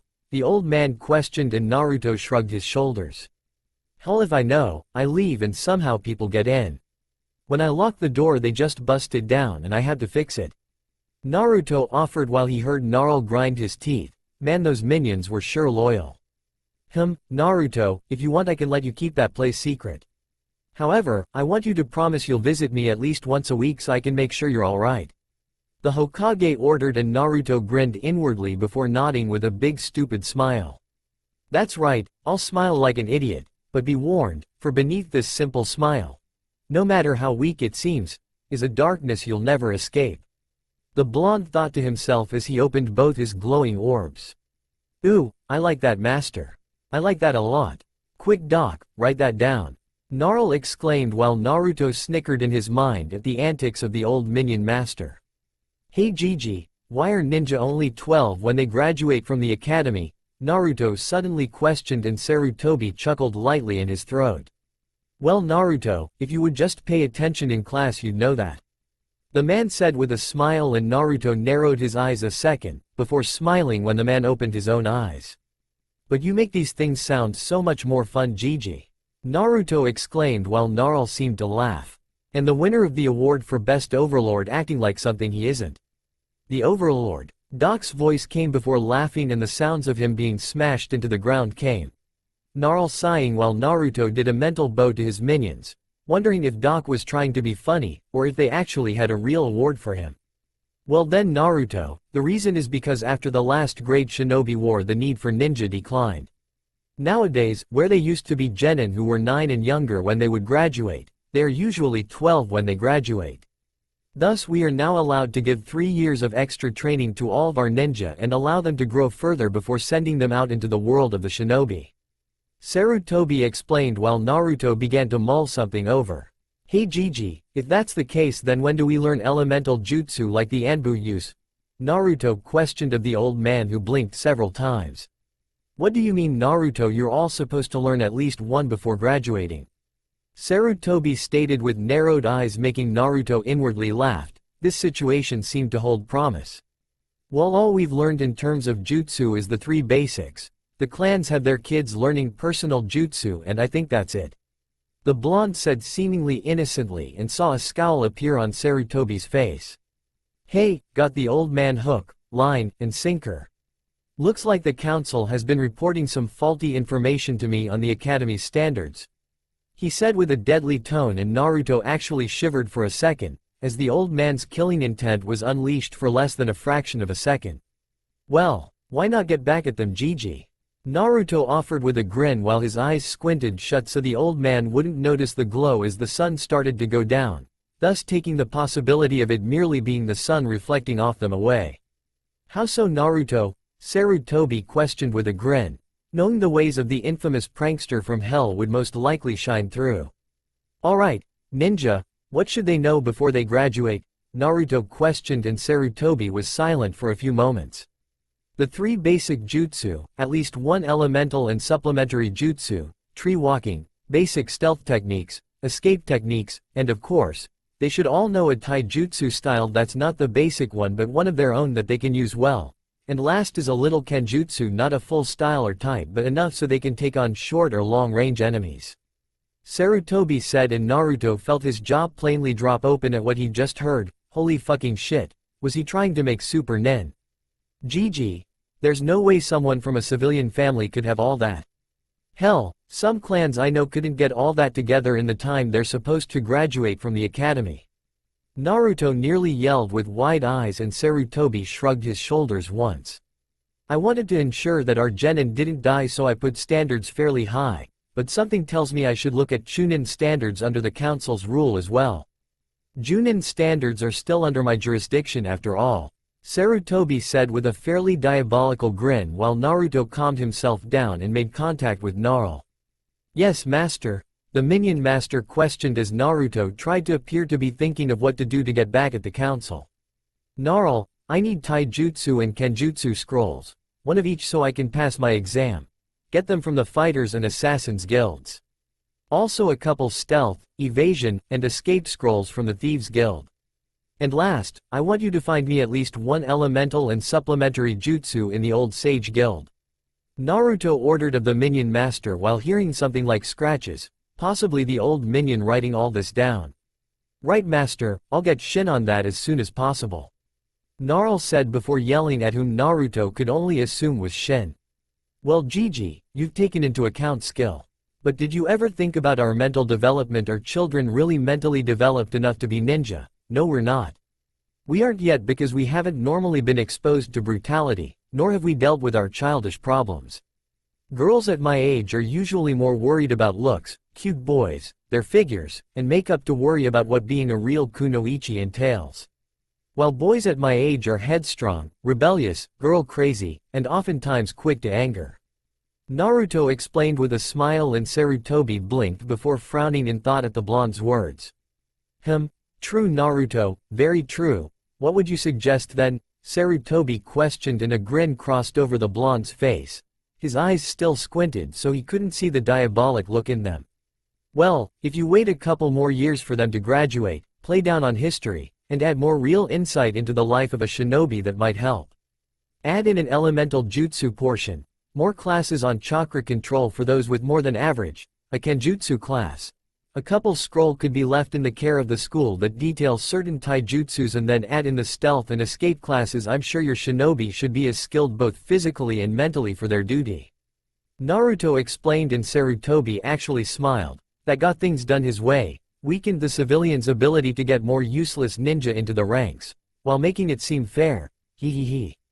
You're a maniacal genius, Naruto? As for a new age, I'd say around 15, not too old that we lose ninja, but not so young that they're still childish.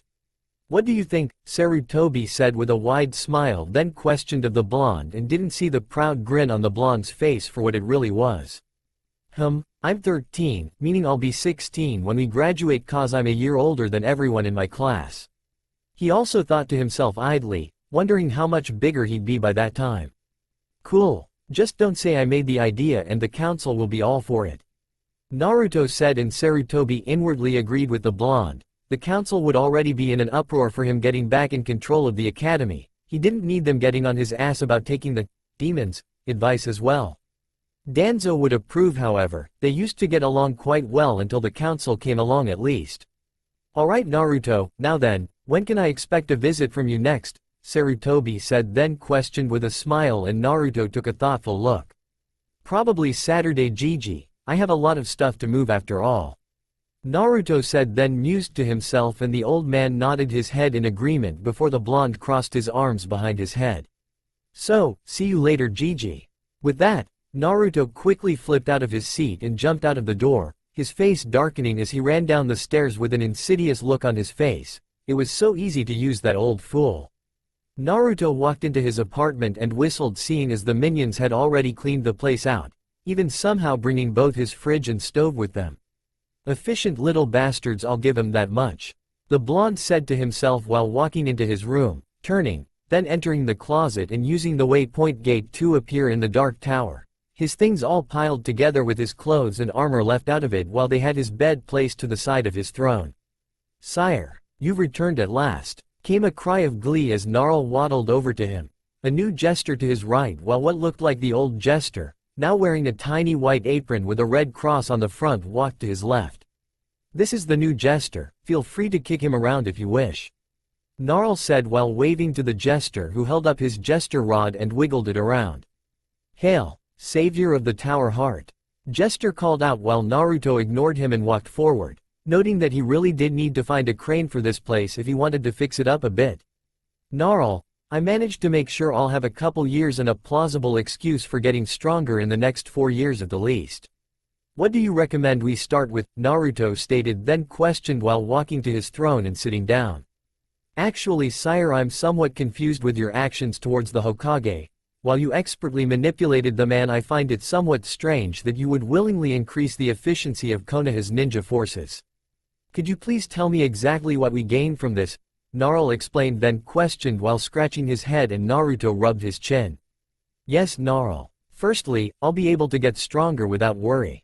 Secondly, the Hokage will obviously be keeping a closer eye on the academy from now on," Naruto explained, and Gnarl seemed confused once more. "And that helps you how, sire?" he questioned, and Naruto chuckled in his throat. "Because Gnarl, even if I learn several ancient techniques from the guilds, I still need to understand what they teach in class. With the Hokage monitoring the academy, he'll be watching for signs of favoritism, which if he does, those teachers are going to have their jobs taken away and possibly even their asses kicked. Secondly, he'll be watching to ensure they help problem cases more thoroughly than prodigies. Prodigies don't need much work, thus he'd want the problem cases, like me, helped out more often," Naruto explained, and Gnarl nodded his head slowly while stroking his beard. "Well, that does help, but it hardly seems good, sire. Your village has often sent people to attack you. Now they'll be able to pay for the skills of the younger generation at a substantially lower rate to attempt to assassinate you." Gnarl tried, and Naruto actually grinned despite himself. Normally, Gnarl, you'd be right, however. In light of the fact that the council was withholding information from him, the Hokage will have grounds to expel this current council and recreate it with members of his own choosing, thus eliminating the constant threat to my life in the village. The council members who ordered those assassinations were obviously only wealthy enough to do so because they got bribes from others outside of the council, Naruto explained, then took a deep breath before continuing with his long explanation. "Now that the village council no longer has that kind of pull and the new members will see that trying to go behind the Hokage's back is a bad idea, we only have to worry about the civilian branch getting angry and pooling their remaining funds for some stupid attack. However, with the minions on my side, even if they did this, it wouldn't really matter as much. Thus, while I've increased the overall effectiveness of the shinobi, I've taken the crutch right out from under the council, thus leaving them all more or less helpless." "Gnarl, do you have any idea who will be put onto the council?" Naruto explained, then questioned, and Gnarl nodded his head slowly. "Yes, sire, at least if the village charter hasn't changed in the past 100 years. I believe the seats go to those who have brought the village great honor," Gnarl said, and Naruto nodded his head with a smirk. "I'm actually surprised I remembered that from one of Iruka-sensei's classes.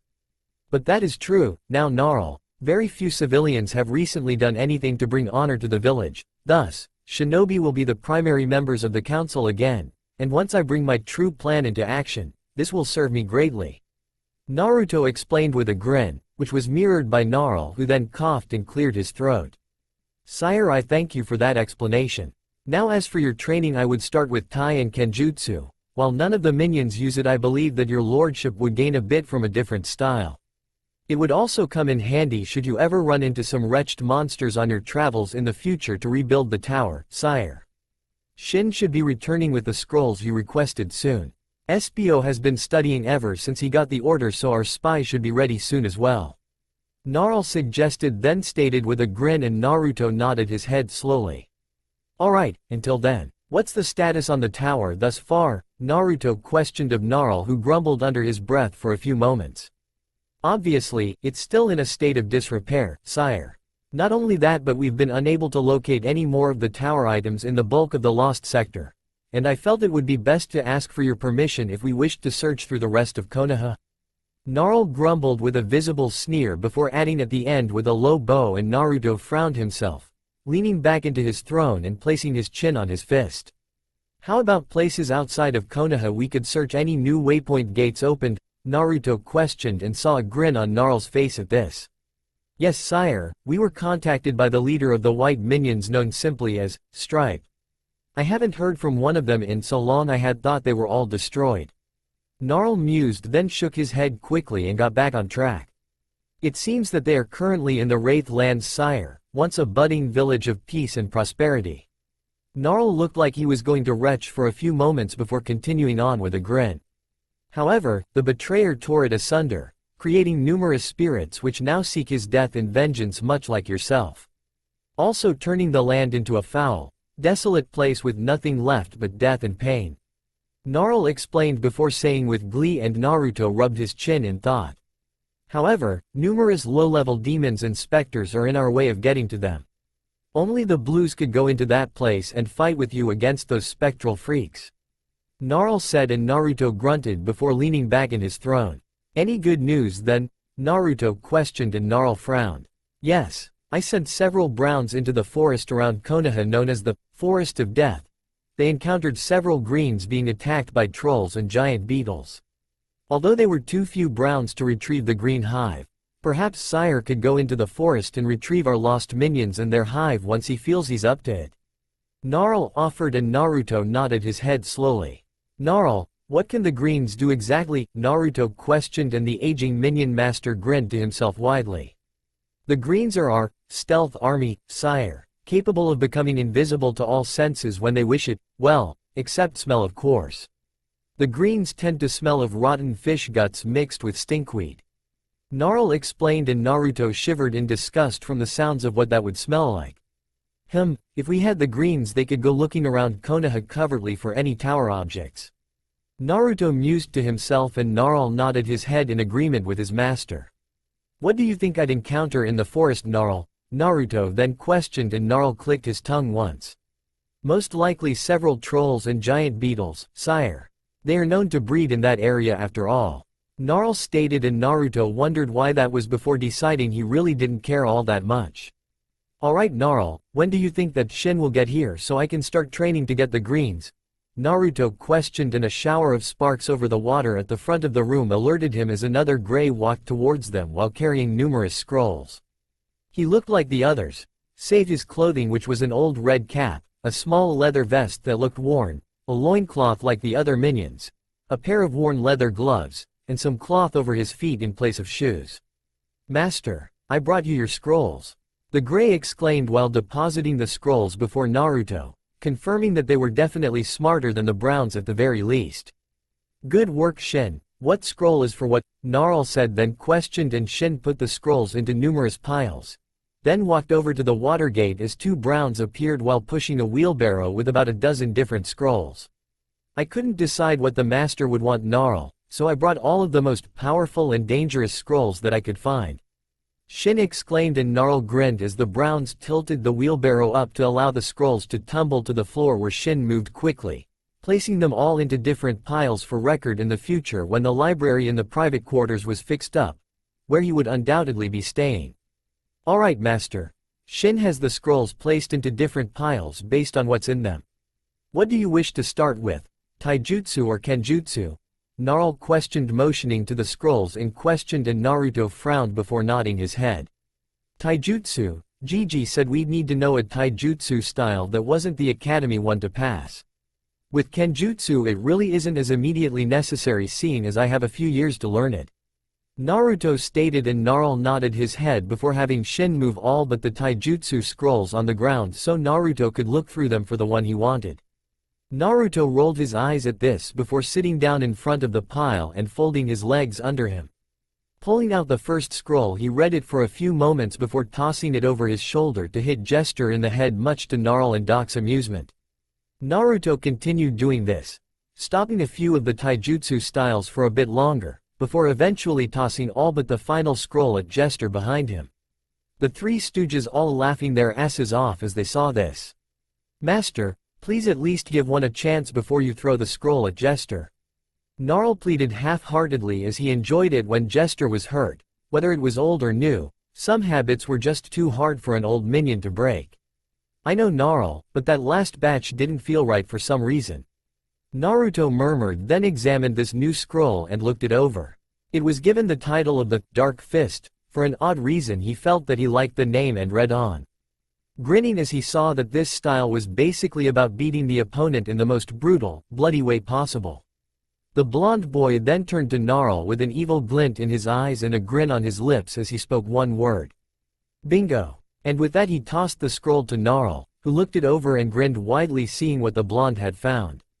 "Ooh, I like," Gnarl said with a glint in his single eye before looking to Shin, who nodded and walked over to take the scroll, then rushed down the stairs. "Shin will train you in this taijutsu style in the spawning pit, sire," Gnarl said, and Naruto nodded while preparing to get up only for Gnarl to hold up a single claw. "Before you go, sire, I thought it best that we speak of a few things you should know," Gnarl then said, and Naruto nodded with a sigh. He really wanted to learn that Dark Fist thing. "Well, where do we start, Gnarl?" Naruto questioned, and Gnarl sat down while waving Jester and Doc away. The two Greys rushing off to find something to do around the tower as the Browns all over the room continued to move rocks and rubble to clear the room as best they could without a crane. "First of all, sire, have you noticed how bright it is outside even though it's the middle of winter, also how it's like this all around Konoha all year round?" Gnarl questioned, and Naruto slowly nodded his head. "Do you know why that is, sire?" Gnarl questioned, and the boy shook his head. He just figured the Hokages picked a spot like this on purpose. "Truthfully, sire, I believe it's because of your rather uncorrupted disposition," Gnarl said, and Naruto raised a brow towards the minion master while scratching his head. "What does that have to do with why it's so nice in Konoha?" he questioned, and Gnarl rubbed his head trying to think of the words to explain to Naruto. "Simple, lord. This tower is not only linked to you, the minions, and everything in it, but to the land around it as well," Gnarl exclaimed, and Naruto's eyes widened dramatically. "Exactly, this tower would be just as bright as you are if it was completed, and so would the land around it," Gnarl said, and Naruto twitched a few times. He was the reason for all the cheer, he was the reason for all the good crops, he was the reason for why everything was so fucking nice in Konoha, and they treated him like garbage. Hell no. How do we change that, Gnarl? I want those bastards in Konoha to be living through shit storms by the time this tower is back to its full glory," Naruto said through gritted teeth, and Gnarl chuckled to himself before frowning lightly. "You'll need pure evil energy, sire. As you kill evil entities and absorb their own darkness, your disposition shall shift to a much darker nature. The tower shall become darker as well, and once we reforge your armor and forge your weapons, so would it. The land shall also change, lord. It would become as death, the plants shall shrivel, the sky shall blacken, and storms will run rampant across the land, spreading misery and woe to all who live in it," Gnarl exclaimed before jumping to his feet, and Naruto grinned to himself before frowning. "What about us, Gnarl?" Naruto questioned, and Gnarl blinked, then thought for a few moments. "The tower has its own food supply, though it is running a bit short as of late, and without the Reds we cannot cook anything. Though eventually we may even find a brewery for the tower so the minions could have a permanent boost of power. And add on to that the tower is basically indestructible with the tower heart intact. We'd be the only ones not suffering, as well as any you took as slaves, servants, and prisoners, of course, lord, and your mistress," Gnarl explained, then mused to himself absently, and Naruto frowned. "Alright, you've mentioned a mistress several times now, Gnarl. What exactly is that?" Naruto questioned, and Gnarl snickered to himself before clearing his throat. "The mistress of the tower is the only one who will be able to carry your lordship's child. Any other woman in the tower is immune to this as well as unable to carry any others. It's a precaution to ensure that there's no possible way for two heirs to come from multiple women. You can use servants and the like as much as you please, but they will never become pregnant," Gnarl explained before a kind of weird perverted grin came to his face, and most of that just went over the blonde's head, making Gnarl sigh. "I'll fully explain that after I give you the talk, sire," Gnarl then said, and Naruto nodded his head slowly before taking a thoughtful expression. Is there anything else you have to explain to me then, Gnarl? Naruto questioned, and Gnarl stroked his beard for a few moments. Not immediately, sire, no, but I would like to ask to be allowed control of Espio for a while. I need to check a few things out in your village, and once he has finished reading those stealth scrolls and such, I believe he would be best suited for it. Gnarl questioned, then explained his reason, and Naruto nodded his consent. Thank you, Lord. Gnarl then said with a bow of his head, while Naruto slowly got up and headed down into the spawning pit to meet up with Shin. Looking around, he noticed idly that it seemed far more intact than what it had before, with most of the rubble moved, while Shin sat over to one side reading the Dark Fist scroll with a grin on his face. Shin, Naruto stated as he walked over to the minion, and it jumped to its feet and grinned to its master widely. Master, I have been reading up on the Dark Fist style. Would you like a summary or to begin training immediately? Shin said, then questioned, and Naruto thought about it. Before he got his focus, he'd rather just get to the training, but it would benefit him if he understood what the style was like. Alright Shin, what's the style about? Naruto questioned, and Shin cleared his throat before opening the scroll. The Dark Fist was aptly named this due to the fact it was created by a man of an especially evil disposition. Dark Fist looks like brawling, however it has several techniques added to it in order to add a bit of surprise to it. Dark Fist was also known for its signature jutsu, Chakra Blade Jutsu, in which chakra was formed over the fist or palm and could literally pierce through flesh and bone like a solid blade, making it especially deadly. Shin began and then took a deep breath before continuing. Many other, supplementary, jutsu were added to the style by others who would use it. Oftentimes this was thieves, as the style had no finesse. It was merely brute strength combined with unpredictability, and a splash of special techniques that made it very dangerous, my lord. Shin explained before letting out some air, and Naruto began to grin widely. Alright, so it's unpredictable, thereby has no real pattern? Naruto asked, and Shin nodded his head to the boy. It uses primarily brute force in a brawling type way, so while it's a style, the only real thing you have to know is the specialty jutsu, right? Naruto questioned, and Shin shook his head no. There are certain techniques that don't use chakra as well, sire, he said, and Naruto frowned before shrugging his shoulders. Still, for a soon-to-be overlord, is there a better style? Naruto questioned, and Shin shook his head with an evil grin on his face. No sire, none at all, that I could find at least. So shall we begin with the training then? Shin said, then questioned of the blonde-haired boy, who gave a quick grin before nodding his head. Lips were licked as the betrayer stood over a now-dead unicorn, its precious lifeblood having been drained from it completely. Not the best of drinks, but it has allowed me to survive all these centuries. The man mused before kicking the dead unicorn into a stream and then pulling his helmet on over his head, eyes glowing like twin pools of hellfire. Now I'll need to plan. Gnarl will undoubtedly be making sure this overlord survives. He'll be sending minions out to kill even while his master doesn't know it. That will be a problem. The betrayer mused to himself till a pair of slender arms wrapped around his shoulders. Something wrong, darling? Came the seductive purr of the succubus he'd allied with so long ago. Perhaps, a new overlord has finally risen, the betrayer stated, and the succubus stiffened before pressing her body against the far-fallen knight's back. Do you think he'll be a problem for us in the future? She questioned, and the betrayer scoffed. The boy is barely 12. Even with Gnarl's aid and the hero bloodline, I highly doubt he'll survive the trials of becoming the overlord, as I had too. The betrayer said boastfully while crossing his arms and glaring into the distance. What of your armies and the drow? Have they allied with us? The betrayer questioned, and the succubus giggled while inhaling the former knight's scent. My armies are at your beck and call, my lord. The drow are skeptical of you actually being the overlord of legend. Maybe we should just destroy them and be done with that whole race.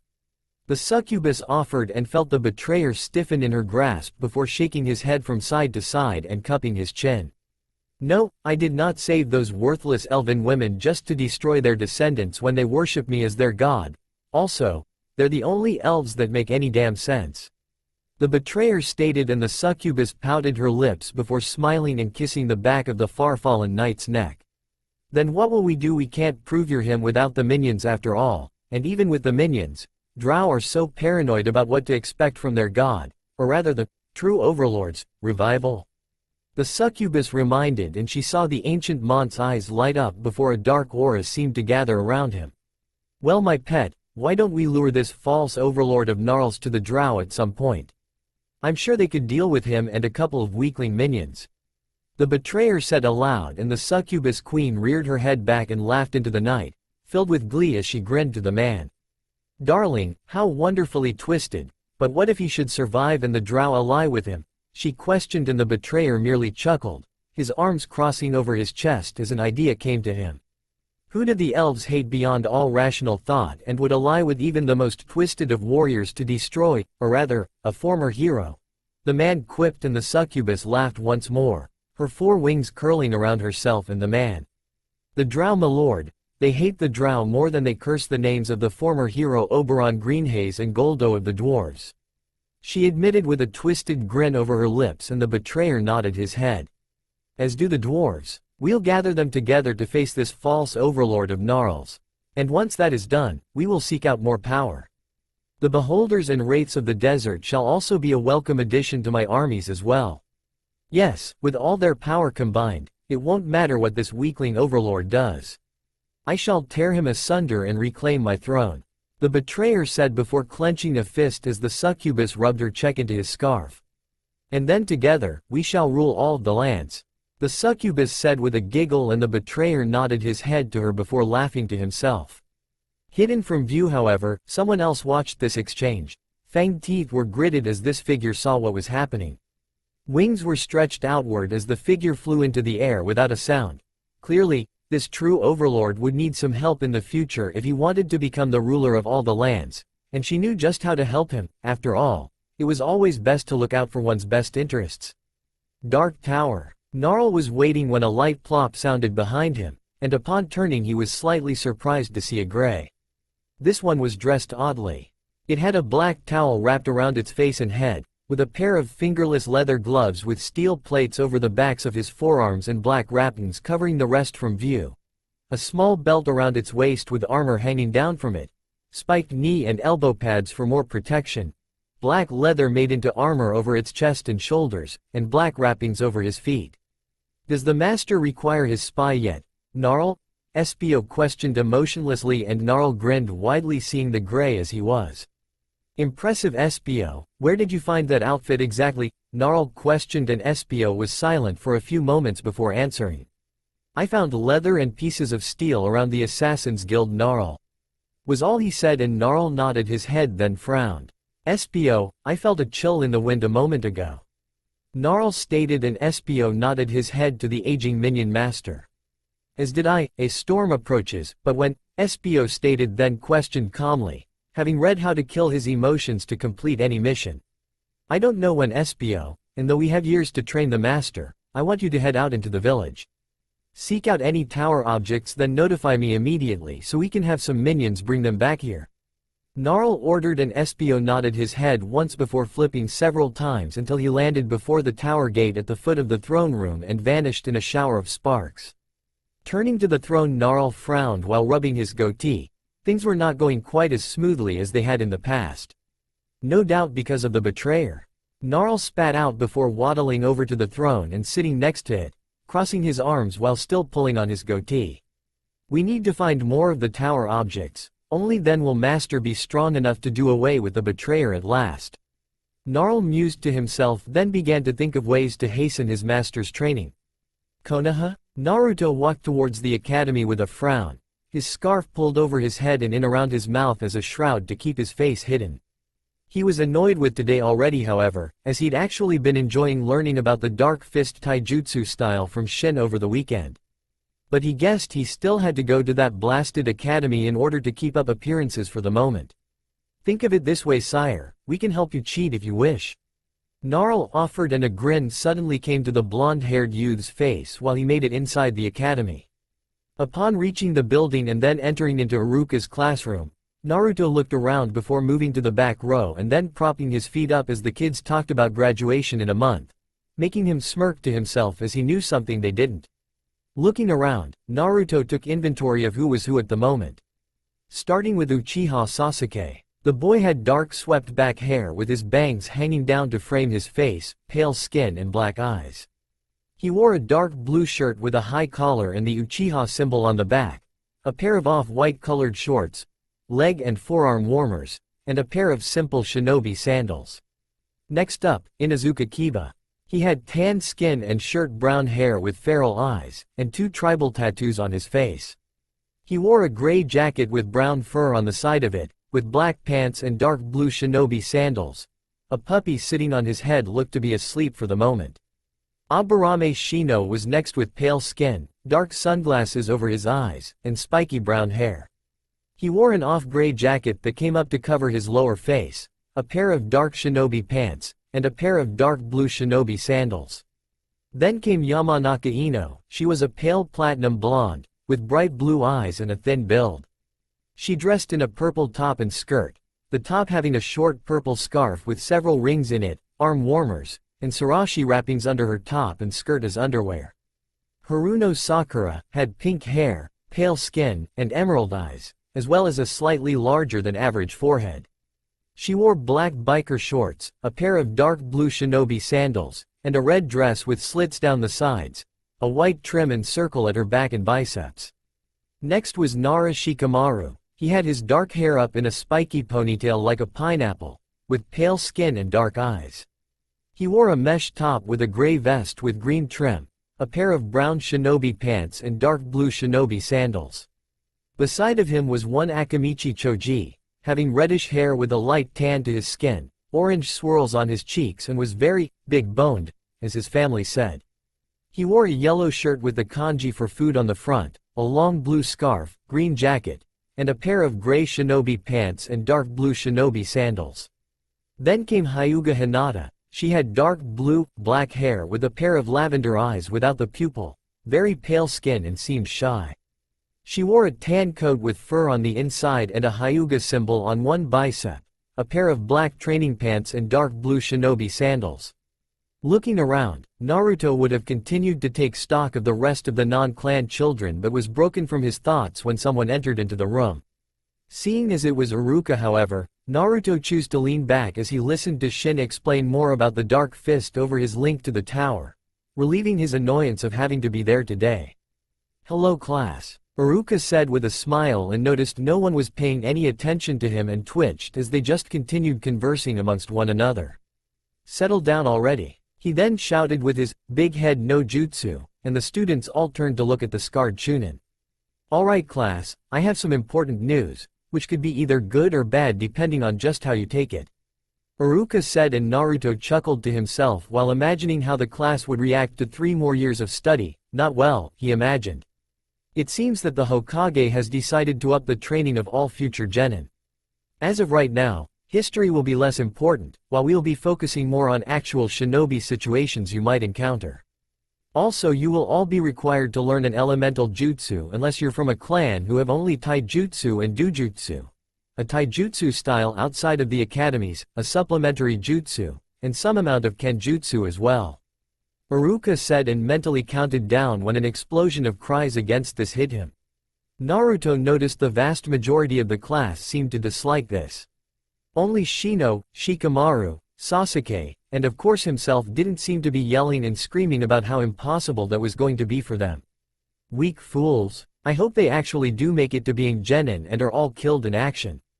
Naruto thought to himself while Gnarl chuckled evilly. If they do make genin lord, I could arrange that for you. He offered, and Naruto got a twisted grin on his face, hidden by the cloth over his head and his face. Please do Gnarl, please do. He thought and heard Gnarl laugh happily while Shin came back on, mentioning how to use the chakra blade no jutsu, and Naruto paid attention to the tiny minion's words. Settle down class. Iruka tried and twitched as the class continued to yell and scream, now to one another, about how unfair this was to them. I said shut the fucking hell up already. Iruka suddenly screamed at the tops of his lungs with his teeth gritted, and the class was silenced at long last, all of them looking to Iruka with different thoughts going through their minds. Troublesome, though I was wondering when he'd finally explode on them all. Shikamaru thought while looking at the man with one eye. Why didn't he do that earlier? Sasuke wondered while enjoying the silence while it lasted, as he knew someone was going to break it soon enough. Iruka-sensei is scary when he's mad. Sakura thought with wide eyes towards their normally calm sensei. Holy shit, I never would have thought he had it in him. Kiba thought to himself while openly gaping at the older nin. Whoa, did Iruka's sensei actually say that? Naruto wondered with some amount of surprise in his eyes. He thought that Iruka was always calm. Apparently even Iruka's patience had its limits. Now then everyone, you'll all be happy to know that our classes shall not be changing. I'll be your sensei for the next couple years while Mizuki has been pulled back for further training. Unfortunately for him, Chunin standards were also heavily pushed forward. Iruka said then explained with a grimace and Naruto grinned. He never really liked that silver-haired pretty boy anyways. Now then, does anyone have any questions? Iruka questioned and Shikamaru lazily raised a hand up and the man nodded to him. Who's he? Shikamaru questioned pointing to Naruto as he sat with his legs crossed over one another on top of the table and his arms crossed as well. Iruka wondered after seeing him then checked his list of students, stopping when he didn't see Naruto around and openly gaped. Naruto, he demanded with wide eyes and the blonde chuckled lightly. This made all heads turn to the blonde-haired boy who then reached up and pulled his scarf down before crossing his arms behind his head with his eyes squinted.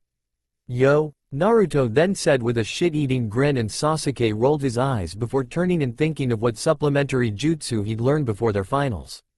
Wait, how did Naruto get those clothes? Kiba wondered aloud as he knew for a fact those didn't smell like normal shinobi gear. They smelled older, worn and even, and the stench of blood and death was covering them.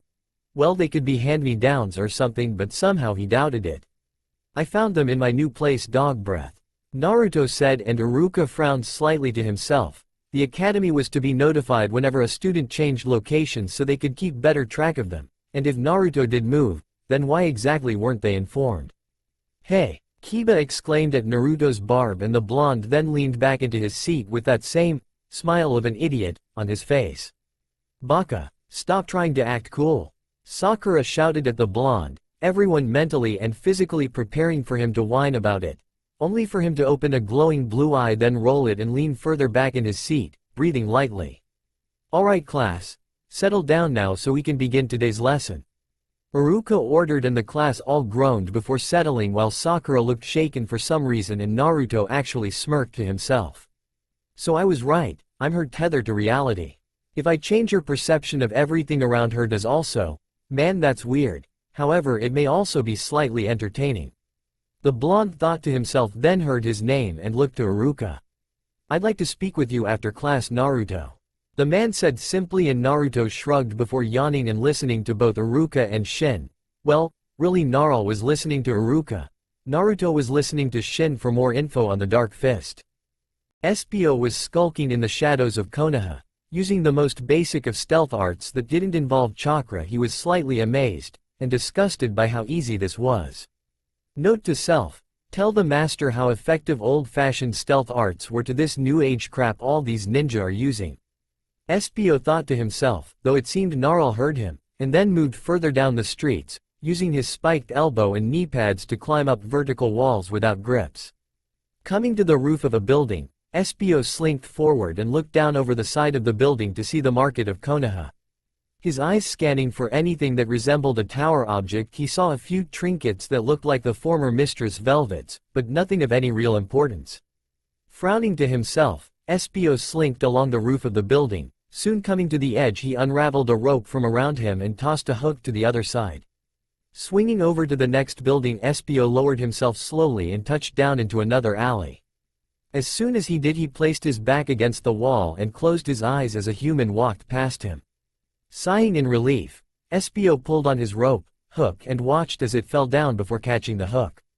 Rewinding it around himself, Espio took off once more into the shadows, slinking to and fro like the master thieves and assassins of old. Espio soon found an old waypoint gate and touched it, allowing the dark tower to reconnect with the gate, and a brown appeared.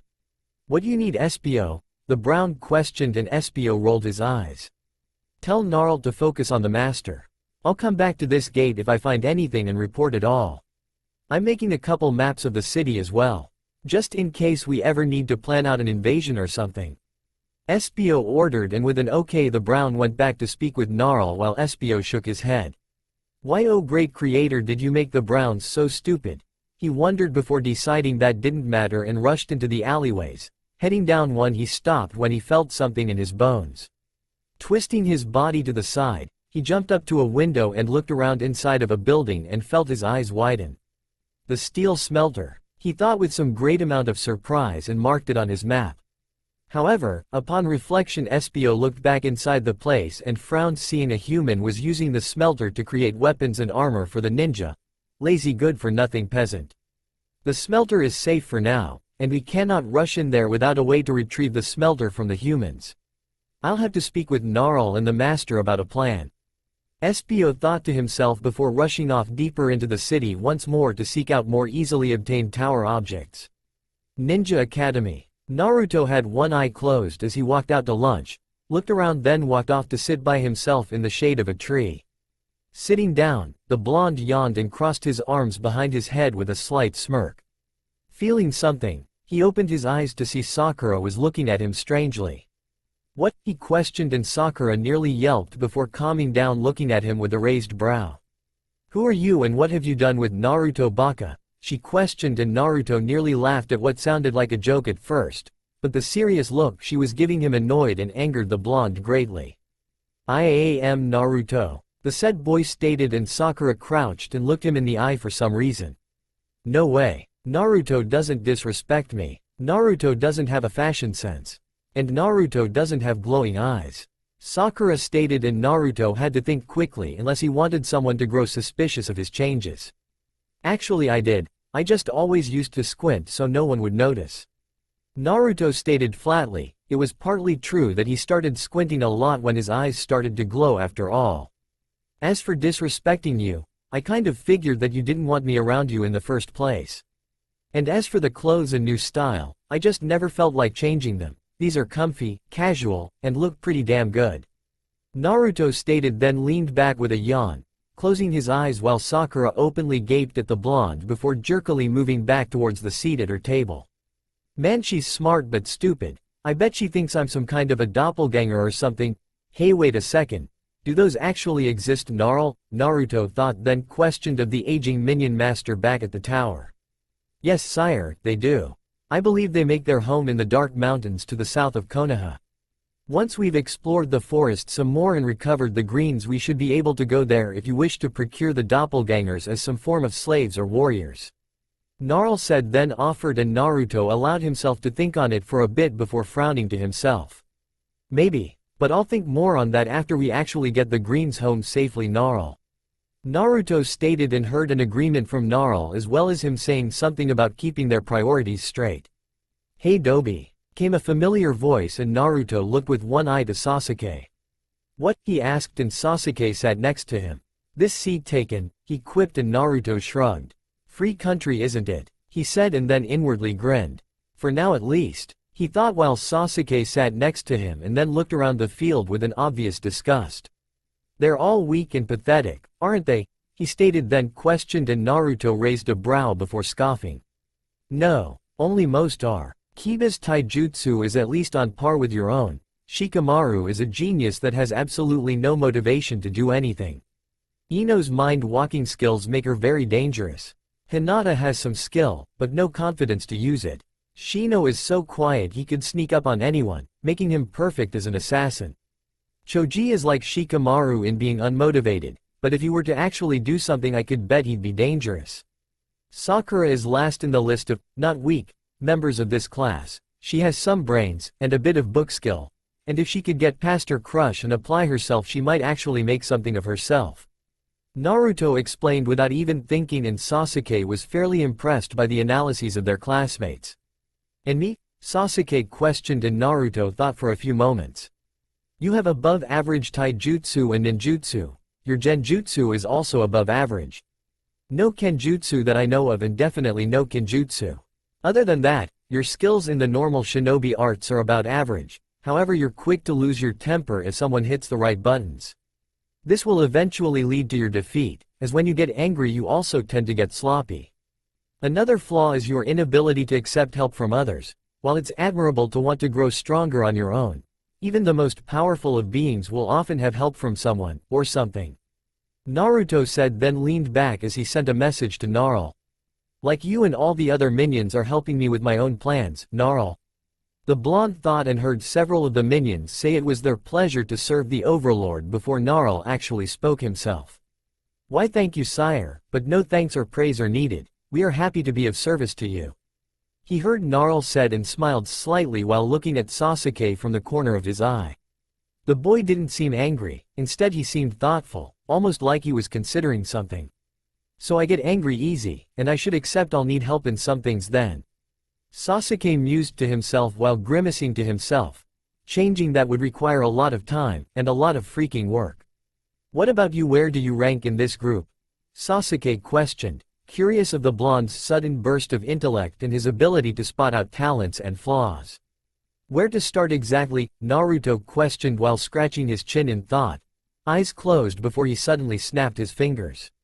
My taijutsu, ninjutsu, genjutsu, and kenjutsu are all below average due mostly to having absolutely no help from anyone in understanding the basics of those arts.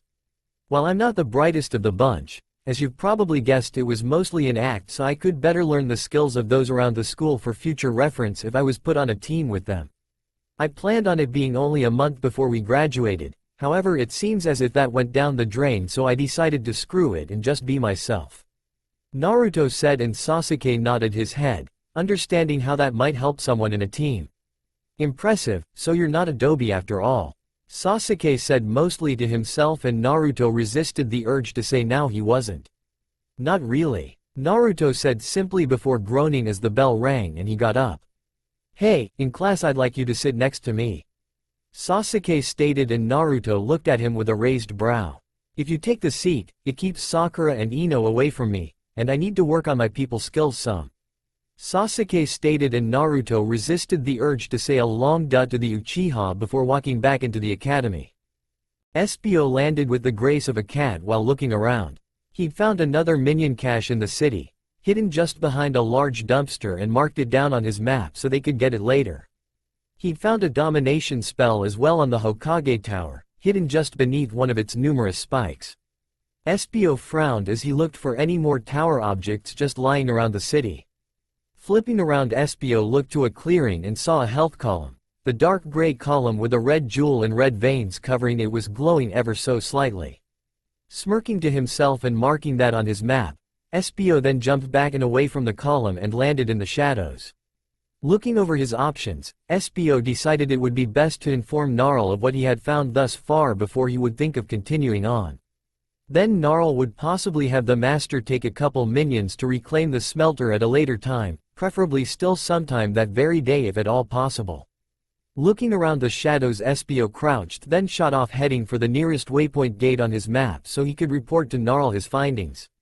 Konoha Academy. Naruto was waiting patiently for the school day to finally end so he could get back to the tower and to training in using the Dark Fist, with Jester as his punching bag. I got to admit, for some reason it's pretty fun to beat living the shit out of him. Naruto thought to himself with a diabolical smirk, nearly splitting his face open before he heard the final bell ring and got up, only to stop when he remembered that Iruka wanted to talk to him about something. Naruto, come over here. Iruka said and Naruto sighed, before walking over and sitting before the man, one eye closed. What do ya need, Iruka-sensei? The blonde questioned with his fake smile back on and Iruka smiled down to him. Well, I was wondering if you really moved. And if you did, why hasn't the school been informed of its location? Iruka questioned and Naruto leaned his head back while trying to think of an answer. Well, you see, Iruka-sensei. In the past people would always steal my stuff. So I figured if no one knows where I live, no one can take my stuff away from me. Naruto explained simply and Iruka frowned slightly. Unlike the Hokage, he knew who would steal the blonde's stuff. Unfortunately there was simply too many of them to name. Well, alright Naruto, does the Hokage at least know where you live? Iruka questioned and Naruto yawned once. No, I don't want to be bothered sometimes, sensei, sometimes I like to be alone and think. Naruto said and Iruka was about to say something until Naruto finished his explanation. But Gigi said that it was okay, so long as I visit him once a week to check on me. Naruto said and Iruka blinked before letting out a sigh. Alright Naruto, if it's okay with the Hokage. Just don't become a recluse or something, Naruto. I worry about you. The man said, and Naruto nodded his head slowly before saying goodbye and exiting the room, finding Sasuke leaning against the wall. "Think I could stay with you to escape the fangirls?" he asked, and Naruto snorted before smirking. "What part of secret don't you understand?" he then quipped, and Sasuke grunted out once before both boys exited the building, heading off to their homes. That's all for now. If you want to see next part, then please like this video and subscribe my channel. Thank you.